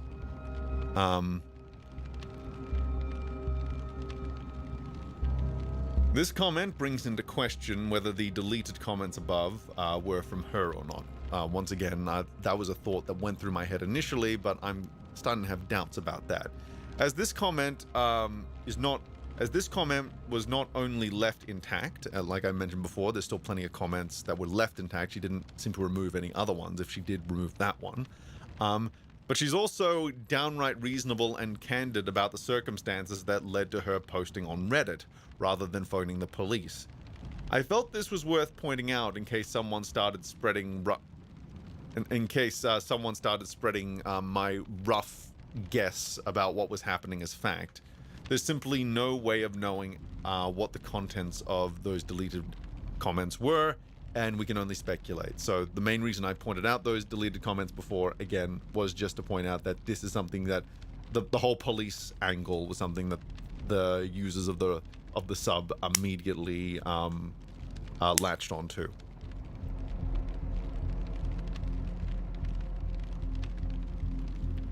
Sorry, but you are somehow visibly French? Have an accent? Did he? Why did he do the kiss thing? In any case, this isn't a reason for him to do it, but if you're staying in France or anywhere else where that's a common local greeting, sure. Still fucking weird for him to do it, though. The fact that he asked for you to not tell anyone also basically... The fact that he also asked you to not tell anyone is basically like rolling out a big red banner that says, "Call head office immediately and report this interaction and my face with great detail." Did he even get in? Did he even get in with the hotel's key card or whatever the system they use? Was he dressed in the hotel staff uniform? I think they're both French, and this happened in France. We are both French, but it happened in Switzerland. We also kiss on the cheek here. However, we usually do it dressed, standing up, and with consent. At least you're okay, but what a strange thing to happen. Maybe he was drunk and got the wrong room? Always lock your doors wherever you are. It's a hotel with cards. The room locks by itself. You need to have a card to... The room locks by itself. You need to have a card to enter. You need to have a key to enter. There is not additional lock to the room. He had the keys, hotel night manager. He was sober. He knew in which room he was. I am deadly sure it was an attempt. I am deadly sure that it was an attempted attack that I avoided because I didn't drink his bottle of water, acted calmly, and was sober. A couple of things here. Firstly, we now have a geographical location for this incident, that being Switzerland. Second, it's more than a little horrifying to think that this wasn't a preventable occurrence, that there was no extra lines of security to prevent unwanted staff members from using the extra keys, that there wasn't that there were no extra lines of security to prevent the unwanted staff that there were no extra lines of security to prevent unwanted staff members from using the extra keys to enter the bedroom, to enter the bedrooms of unsuspecting hotel goers. I don't know which hotel this is meant to be, but I smell a lawsuit in its future. Finally, 34 hours later, we get a proper follow-up. Oh, wait a minute. I forgot to read one. Shit. Call security. Are you okay? Okay and well, thank you. He was actually the hotel night manager, so security was none other than him. So convenient, right? Yep, so... Don't know how that got jumbled in my notes. I guess I just... Oh, I must have... Yeah. I see what happened here. Yep, I just got really tired. Oh, I meant to also post this. Let's see. Oh, I thought that description was confusing. Wait a minute, what's going on here? Okay, let's read this. No one mentioned the fact that you didn't hear a knock. No one mentioned that you didn't hear a knock. Aren't actual hotel people supposed to knock? Please report whatever happened to file a report. If the hotel has security cams, they might have the encounter still on their drives, and you can pinpoint him so the hotel can tell you if they were an employee. They didn't knock. That's scary as hell, just to enter your room without knocking. This is like the Hotel Ukraine thing from a while ago on this sub. Holy shit, please let us know you're okay. Okay and well, thank you so much. Okay and well, thank you so much. He didn't knock and was in fact not the room service. He didn't knock and was in fact not room service, but the hotel night manager. Basically the guy ruling the whole building during the nighttime. No one ever called from any room to order a bottle of water. He admitted the fact and is currently suspended. Oh my god, the night manager just busted into your room without knocking? He definitely should know better than that.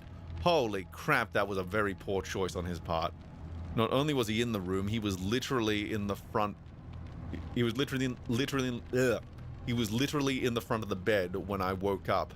No lights on, and he got closer when I said no. It was not good. It was not a good night. no, it was not good for me, good night, instead of leaving. He also fucking kissed me on the cheeks as I was lying down on my bed, hiding under my blanket to cover my naked body. So yeah, he fucking knew better. I'm not sure why I included that part specifically, because I don't think I have any additional notes to go with that, but yeah, that is still terrifying, nonetheless. Unless it's meant to come later. Okay, no. Okay, it should be fine. First of all, I am fine. As I wrote the post to check if I misunderstood the situation, I didn't go into as much detail. As I wrote the post to check if I misunderstood the situation, I didn't go into much details. I was just a little scared and had no support system at the moment, so I was hoping to find a reality check here on Reddit. Little did I know that the post needed to be checked before being published, so all in all, I went back to blowing up my friends' phones. Having had the time to gather her thoughts, she finally ties a bow on the cop question. Ultimately, the choice to go to Reddit was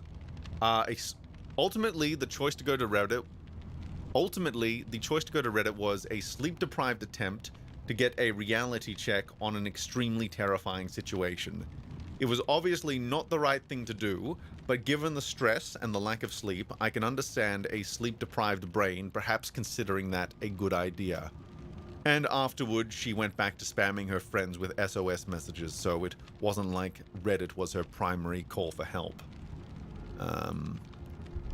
Information that was missing when I posted. 1. I really was half naked in bed and hidden by my blanket, so this happened while I was lying in bed, hiding my body with the blanket, including the kisses on the cheek and the conversation. I do boxing, lift weights, I am in shape enough that I feel I can defend myself usually, but here I didn't want that dude to see me naked and was obviously vulnerable. I just woke up while he was well awake. 2. What the guy told me. He said he was the night manager of the hotel, in charge of reception and security during the night. Spoiler, he was. So I didn't call the reception or anything because I didn't want him to answer. Back to what happened afterwards. My sister finally answered the phone. I was still in bed because I was still processing what was happening, and still felt if I got up, someone would see me naked. I started explaining the situation and started realizing what actually happened. I had a panic attack and started crying. Started crying. She told me to call the cops ASAP. But I was still in shock, still confused about the situation. Maybe he was confused and it was a mistake. After all, I don't want him to get in trouble if he had no bad intentions. Lol, I swear I was not in my right mind. She told me that there was no way she would hang up before I am safe and with someone. After a few minutes, I felt safe enough to get up. And put some clothes on. The light of the main room was not working, so I was in the dark mostly. I said to my sister I wanted to leave the place ASAP and that I would see later for the rest, but right now I just wanted to go home. I don't drive. Home is 4 hours public transport. Home is 4 hours public transportation away, but luckily we were in the mountains, so buses start circulating early. I could pack my things, still on the phone, still crying, still super scared, and wait in front of the door for 2 hours for the first bus, blocking it with my bags and my now dressed body. Then I got out of the hotel using the door that was not linked to the front desk and literally ran to get a bus. As has been established multiple times at this point, she didn't bother calling security because he was security. He was the one responsible for this sort of thing not happening. So in that situation, the only sensible choice is to run at the nearest possible convenience. Get out, get as far away as possible, regroup.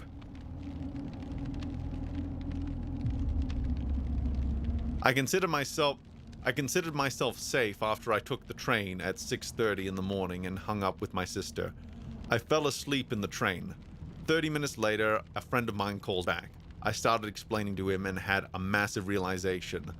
What the fuck? Seriously, this perv is a fucking threat to society and he is going down. I started recollecting all my memories, was practically sure that I remembered his first name, wrote what happened to my boss telling her that I am not going to stay for the second part of the event as I had an emergency, insert what happened. I am going to the police as soon as the train arrives. My bosses handled the hotel part and the guy has been easily tracked. As he was indeed the night manager of the hotel. He confessed everything to the hotel management and got suspended. This never happened, and he was this never happened before. I assume it's meant to say this has never happened before. This has never happened before, and he was highly recommended by his previous employers, the manager said. But I am sure this was not the first time he did it. I am sure he is fucking dangerous. I feel stupid I didn't collect the bottle of water, as I am certain it contained GHP or another drug. Actually, I had never seen the guy before. He only works the night, and he specified the room that called, so he knew that I was going to be alone in this room. He must have tracked me on the security cameras when I got back to the hotel, waiting for me to fall asleep. He waited half an hour or so, and expected me to be drunk or to fucking drink his sparkling water. On my side, I went to the police, and they couldn't find a proper qualification for the crime.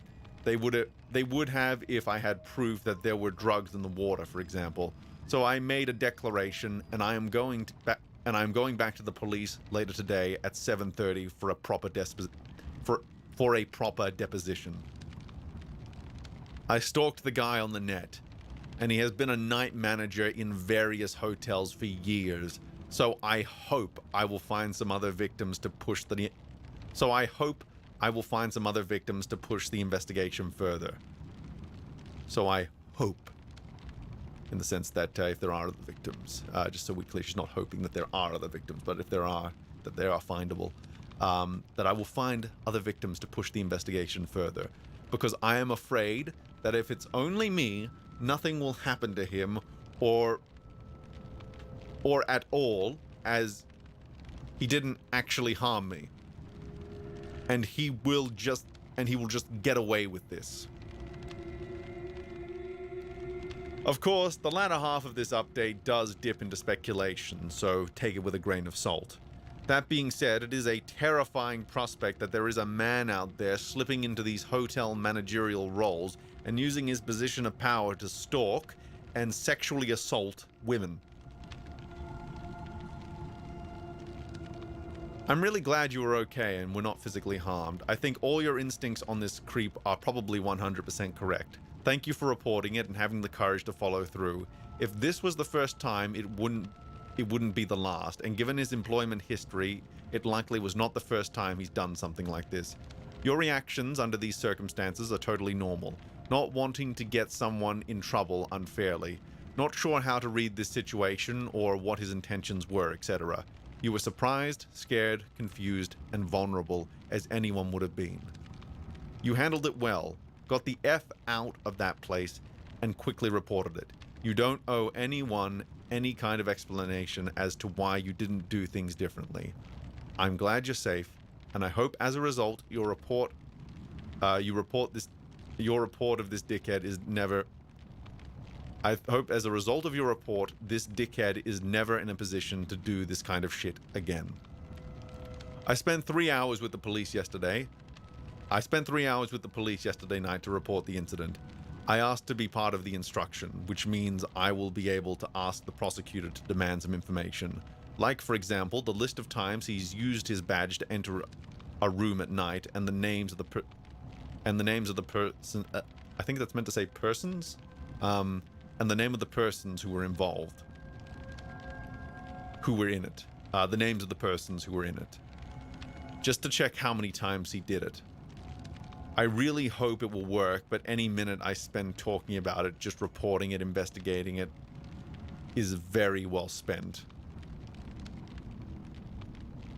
Couldn't have been a better use of my Saturday night. I think all your instincts on this creep are probably 100% correct. Thank you for reporting it and having the courage to follow through. Sometimes trusting your gut instinct is just appropriate. Yep, we got these survival things for a reason. At the 5-day mark, another full update emerges. Update, 5 days later. Surprise! It was not the first time he did it. Okay, so back to work yesterday and got called in by my boss, who is a woman. I got called into my boss's office, who is a woman. She told me that she needed me at 100% here, so if I needed some time to process any trauma, I would be more than welcome to take a few days off, as she doesn't want to find me having a massive breakdown in 2 weeks. I explained to her that frankly I was afraid of what would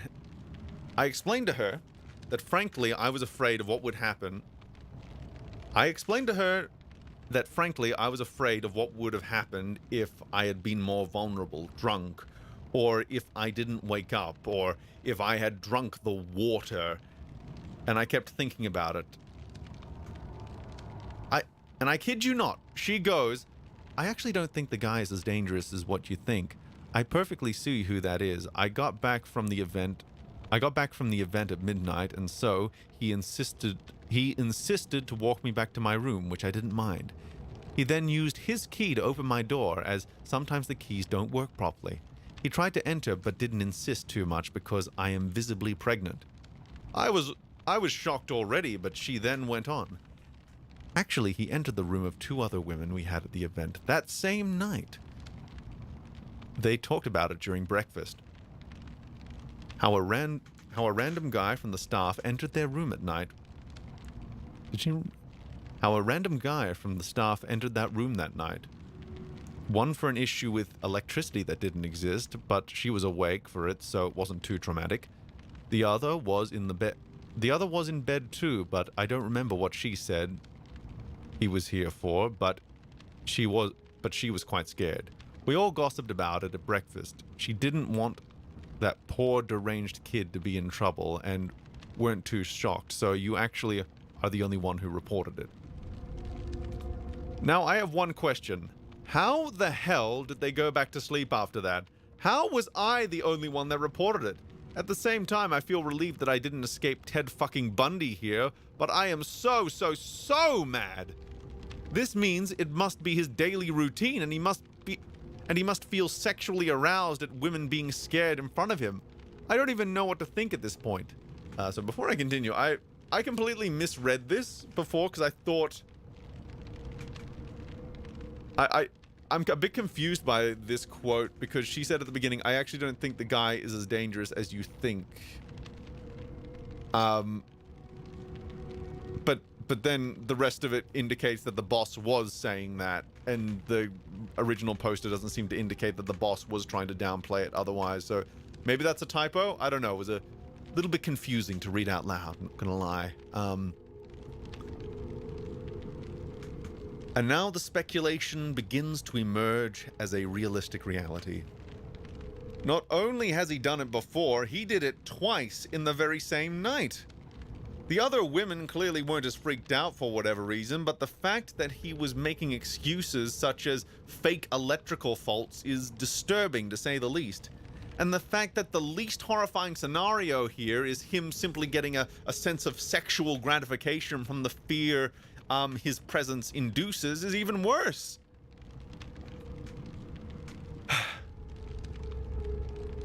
A few months go by without any update, and if you're only looking at the Let's Not Meet subreddit, that's where this road ends. She simply didn't post any more updates after that.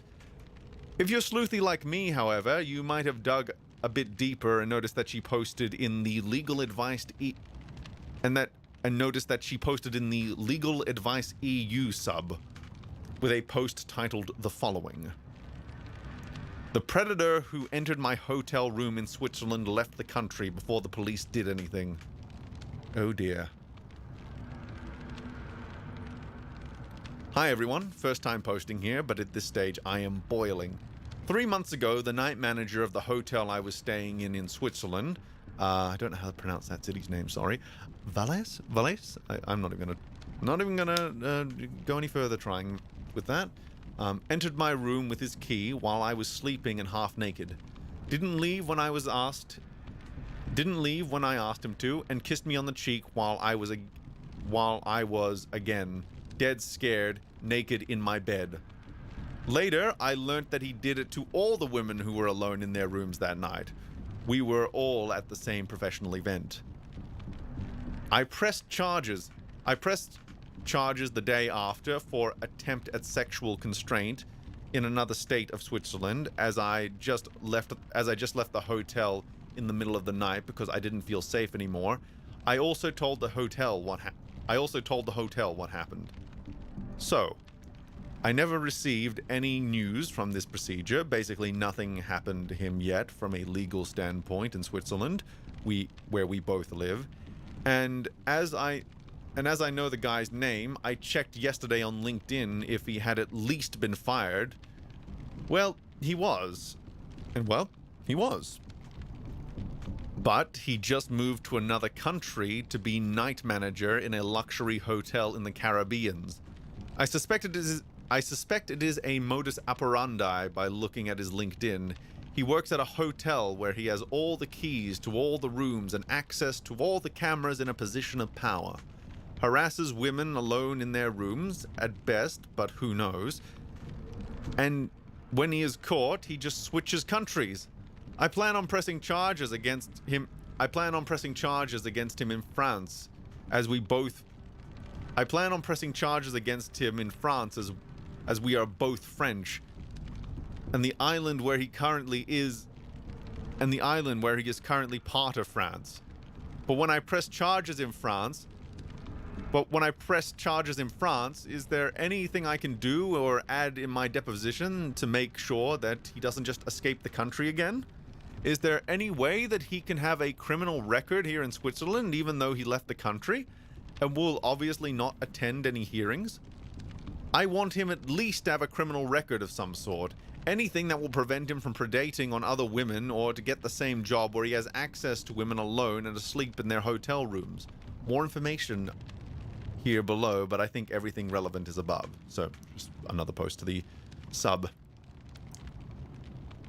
Well, the guilty looks guiltier by the minute. Of course, nothing is confirmed about his larger history, but everything that is currently provable is not painting a pretty picture. I'd like to tell you that this story has a satisfactory ending, or even just an ending with any kind of resolution, but this is unfortunately where the trail goes cold, at least as far as I can ascertain. The only 2 comments left under this post were the following. Send an email to the GM of the current hotel, I think that's general manager,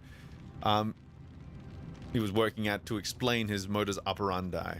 That way you leave a paper trail nobody can deny when something happens again. Include the email of the previous hotel and at least check, so they can at least check themselves. What a weirdo. The only woman he should kiss goodnight is his wife or daughter. Very creepy. Sadly, no advice. Maybe someday someone's husband will kick his ass.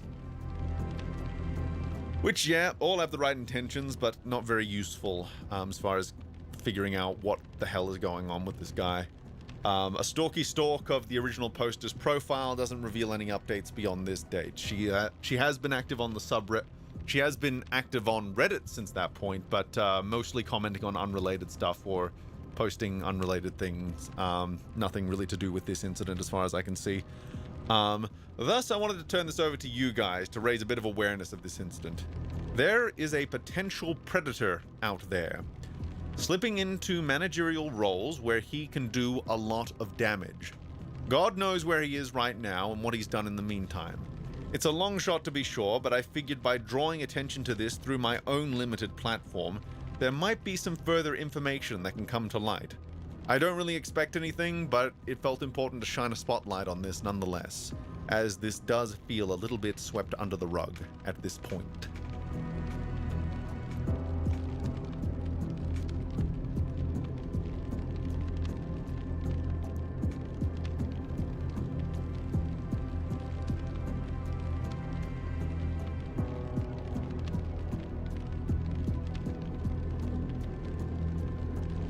Let's see.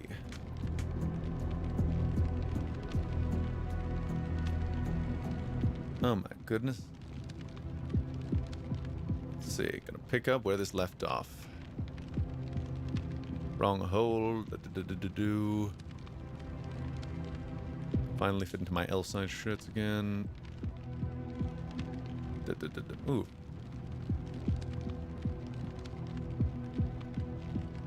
Oh, it's totally real. Of course, YouTube censored me. This better not be about Slender Man coming into their room and flossing while forcing them to post a video on TikTok. Oh, no, no, no, no. Is this story going to become sexual?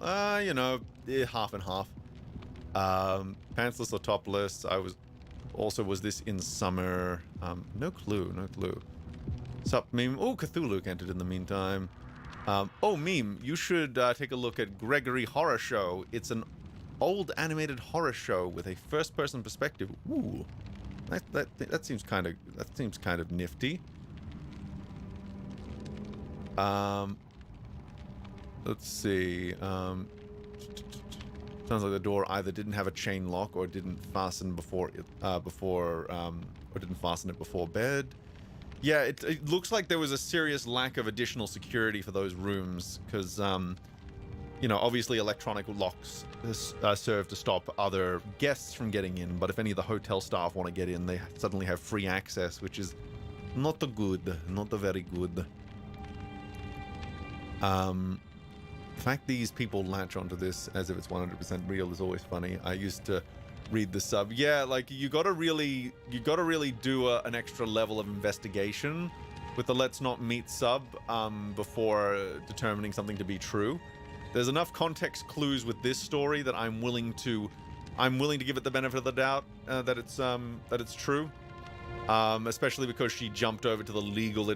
I think what clinched it for me was the fact that she jumped over to the legal advice EU Reddit, which to me, either A, she is doing a very elaborate ARG at that point, which honestly at that point is worth praising in of itself, or B, you know, Occam's razor points to it probably being true in some regard. Yeah, to be honest, now the longer Meme goes into it and thinking about it, yeah, people who use Reddit are this brain dead to do this. If Meme reveals this actually turns out to be a real story. Yeah, that's the thing. Like, a lot of Reddit users, not the smartest in the brainy parts. Let's see.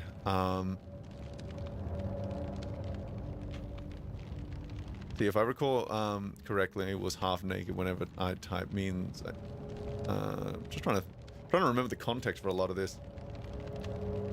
Yeah, it was the boss lady that was pregnant, not the person herself. It's a little bit confusing, but yeah. Let's see. If there isn't an arrest record or story in the end, it turns out to be some prolific. Yeah, I don't know where this goes. There's more just me drawing awareness to this, and like just putting it out there so that if people can kind of go along with it and do their own investigation, and maybe it turns out to be fake. I don't know. I don't have any. It seems a little bit too messy. Here's the thing, right? There's a certain level of messiness that you expect from something that's real, and it seems to have that level of messiness which I tried to highlight. But yeah, you just never know with this sort of stuff. So yes. Let's see. Walking with a CD player. Remember them days. You want to talk about predators? Then let's talk about some of those Cub servers on Discord. Oh yeah, Discord can be a hive of scum and villainy. Wait, this is it, really? I thought you were just buttering us up for the ending. Slam's head.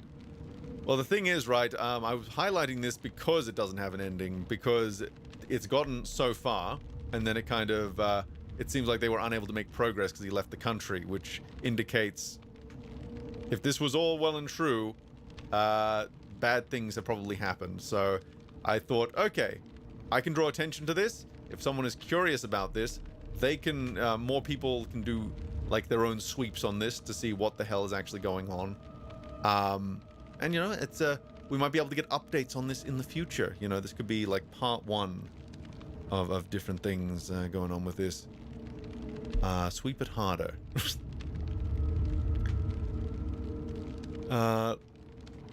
Let's watch some Geek Love on YouTube. I've never heard of Geek Love. I've never heard about it in my life. What is it about? Stories like this are why I only use Reddit for porn. You know, that's that is you know, that's probably a fair enough reason, I say. It's probably a fair enough reason. Let's see. Well, it doesn't appear there's too much to talk about. So let's so we're gonna switch over to Alphabet Insanity again. Gotta first change over the scene to this one. No, that's not the one. There we go. I gotta delete that other one. I got a few scene collections set up, and they're all a little bit, and there are some redundancies in there. I gotta. It's a dating show for geeks at Comic-Con. Oh my. You see, sometimes, you know, these things do not have the endings you're expecting.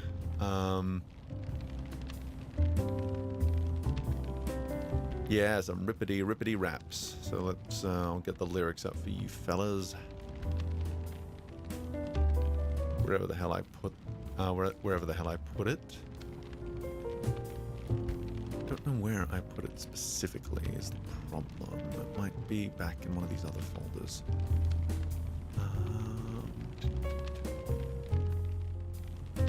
Yes. This does conclude the demonetization stream because we have now gone through all the dodgy stuff. So next week is going to be some lighter stuff, I think. Here we go. Alphabet Insanity lyrics for anyone who wants them. And also you can Google them in your own time. I don't know how I'm going to be able to get through this because I'm quite hoarse at the moment. But yes. Let's bring that to enlargement. Get this. Okay, so we gotta have a talk, Mr. There we go. Kill. Oh, Spook, I've been doing this for like 3 streams in a row. We're fine. Like, YouTube hasn't shut us down yet. Well, the thing is, right, it's still dealing with, it was part of, the problem is that part was meant to be part of the larger theme of demonetization, so that one was getting to like sexual predators and stuff, which is still a very, very bad thing, that YouTube doesn't like to put ads on. But it isn't quite as much as 9/11, so... back when this was conceived as a singular stream, it would have made more sense. But now that I've had to split it up, it's not as on the ball. So let's see. Let's see. Where is the? I'm gonna get them up on my. And let's see, Alphabet Insanity. I don't want the second one, I want the first one. We'll do the second one once I conquer the first one in 3 years. Let's see, so I adamantly attack the alphabet. Oh, I gotta turn the music off. Silly me. So let's see. So I adamantly attack the alphabet with an anecdotal algorithm made of adamantium. I'm like an Adderall-addicted anaconda or an alcoholic or an asshole like A-Rod, no anabolics, but I brutally and beautifully butcher the bang and bee, brushing bubbly all over your boobie and booty beat because I'm a carpenter. I come carving your carcass, leaving all these carpfish crushed on the carpet, crumbling cron in Colorado with my cow cronies. I'm creme full of condiments like it's a calzone. Delicious, I didn't drive and drink. Whether diamonds or dimes, man, I'm diving deep. Like an electric eel, I'm elegantly eloquent in every cent I ever earned. Just entered in the election. I got 11 brains like an enormously educated Einstein with elephantitis of the erection. A freak. I'm fighting like a flat-footed felon. 5 falcons just flew to a falcon just fell in. Googling googly-eyed girl to get inside. Golly G from Guatemala. Golly G from I have not done my warm-ups today. Golly G from Glasgow to Guatemala. Gentrified, a hippopotamus high on heroin. He heckles me and hires Haitian Hank to hand his hoe a hysterectomy. In hateful hieroglyph, I hurl out hyperbolic hubris and hang with hipster Helen, the hooker with the huge hips. I do have to look at the original video of this because I'm pretty sure the lyrics that come up on Google are slightly wrong. Gotta double check those because it says hooker with huge hips, while I'm pretty sure he says in the video hooker with the huge hips. I feel like that would flow better. But who am I to say what flows and what doesn't flow? Let's see. Let's try this again. Probably only going to do this a couple of times because yeah, I'm a little bit fatigued after the very busy week I had. And I still got to edit together those last couple of VODs. So we'll see what happens. Let's see, I adamantly attack the alphabet with an anecdotal algorithm made of adamantium. I'm like an Adderall-addicted anaconda or an alcoholic or an asshole. Like A-Rod, no anabolics, but I brutally and beautifully butcher the banging beat, brushing bubbly all over your boobie and booty beat. Because I'm a carpenter, I come carving your carcass, leaving all these cartfish crushed on the carpet, crumbling cron in Colorado with my cal cronies. I'm cramming it full of condiments like it's a calzone. Delicious, I didn't drive and drink. Whether diamonds or dimes, man, I'm diving deep. Like an electric eel, I'm elegantly eloquent. With every cent I've ever earned, just entered in the election. I got 11 brains like an enormously educated Einstein with elephantitis of the erection. A freak, I'm fighting like a flat-footed felon. 5 falcons just flew to a falcon and fell in. Googling googly-eyed girls to get inside. Golly gee, from Glasgow, for Guatemala. Identify a hippopotamus is high on heroin and heckles me. As high as Haitian Hank to hand his hoe a hysterectomy and hateful hieroglyphs that hurl out hyperbolic hubris. A hanging with hips to Helen, the hooker with the huge hips. I'm ill, I'm Icarus. I ignite idiots and idioms and issues. I jump in jargon, I joust like broccoli diving. Japanese judo, jiu-jitsu, kill him like a kid or got a killer. There, that is the perfect rendition of that song. And let no one on planet Earth tell you otherwise, chat. They are wrong. They are engaging in wrong think, chat. They engage in wrong think. They engage in wrong think. I hope you know this. They engage in the wrong think that is wrong. I hope you know this. I adamantly attack the alphabet with an anecdotal algorithm made of adamantium, like an Adderall-addicted anaconda or an alcoholic or an asshole. Like A-Rod, no anabolics, but I brutally and beautifully butcher the banging beat, brushing bubbly all over your boobie and booty beat because I'm a carpenter. I come carving your carcass, leaving all these cartfish crushed on the carpet, crumbling cron in Colorado with my cow cronies. I'm cramming it full of condiments like it's a calzone. Delicious. I didn't drive and drink. Whether diamonds or dimes, man, I'm diving deep. Like an electric eel, I'm elegantly eloquent in every cent I've ever earned. Just entered into the election. I got 11 brains like an enormously educated Einstein with elephantitis of the erection. A freak, I'm fighting like a flat-footed felon. 5 falcons just flew into a falcon and fell in. Googling googly-eyed girls to get inside. Golly gee from Glasgow. Why am I having so much trouble saying Glasgow today? Why am I struggling so much to say Glasgow? My tongue just wants to seize up and not do anything. Oh no! Oh no! Golly gee from Glasgow to Guatemala and justify! Whoa! Golly gee from Glasgow to Guatemala. Whoa!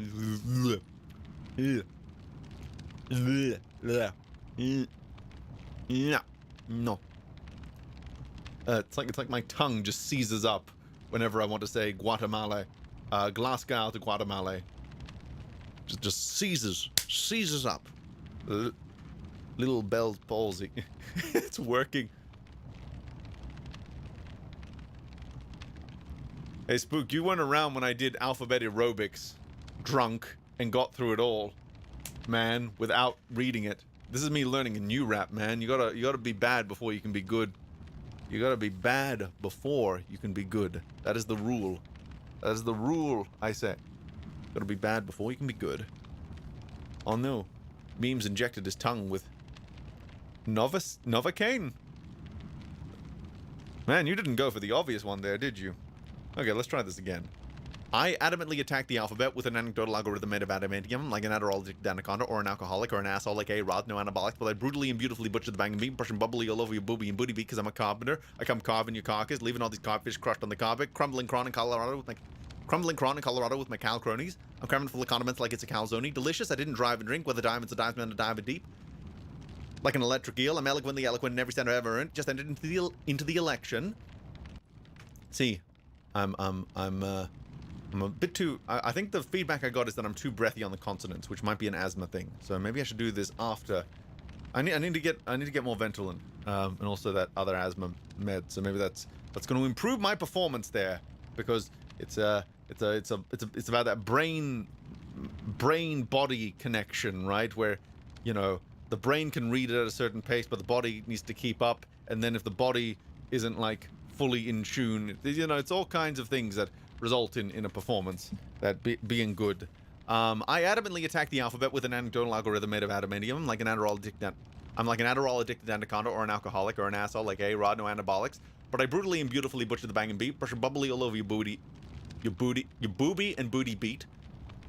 Because I'm a carpenter, I come carving your carcass, leaving all these carpfish crushed on the carpet, crumbling cron in Colorado with my cow cronies.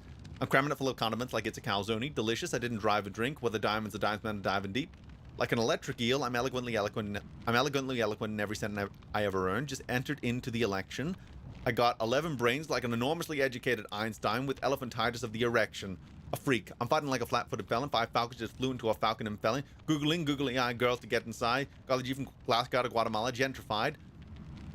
A hippopotamus high on heroin. He heckled me. And high as heads and hangs to give me a hysterectomy. Okay. I think that's enough alphabet insanity for one day.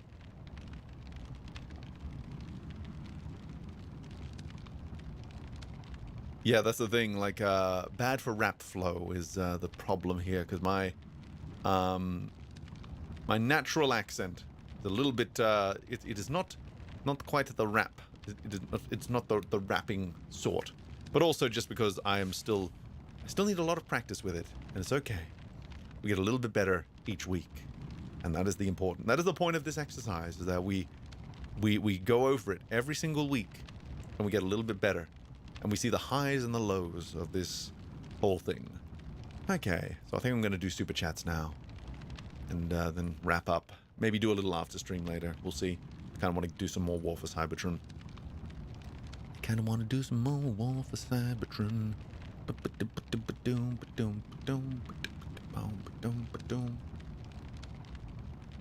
I am having a complete ADHD moment right now.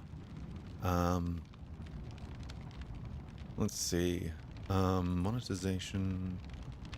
There we go.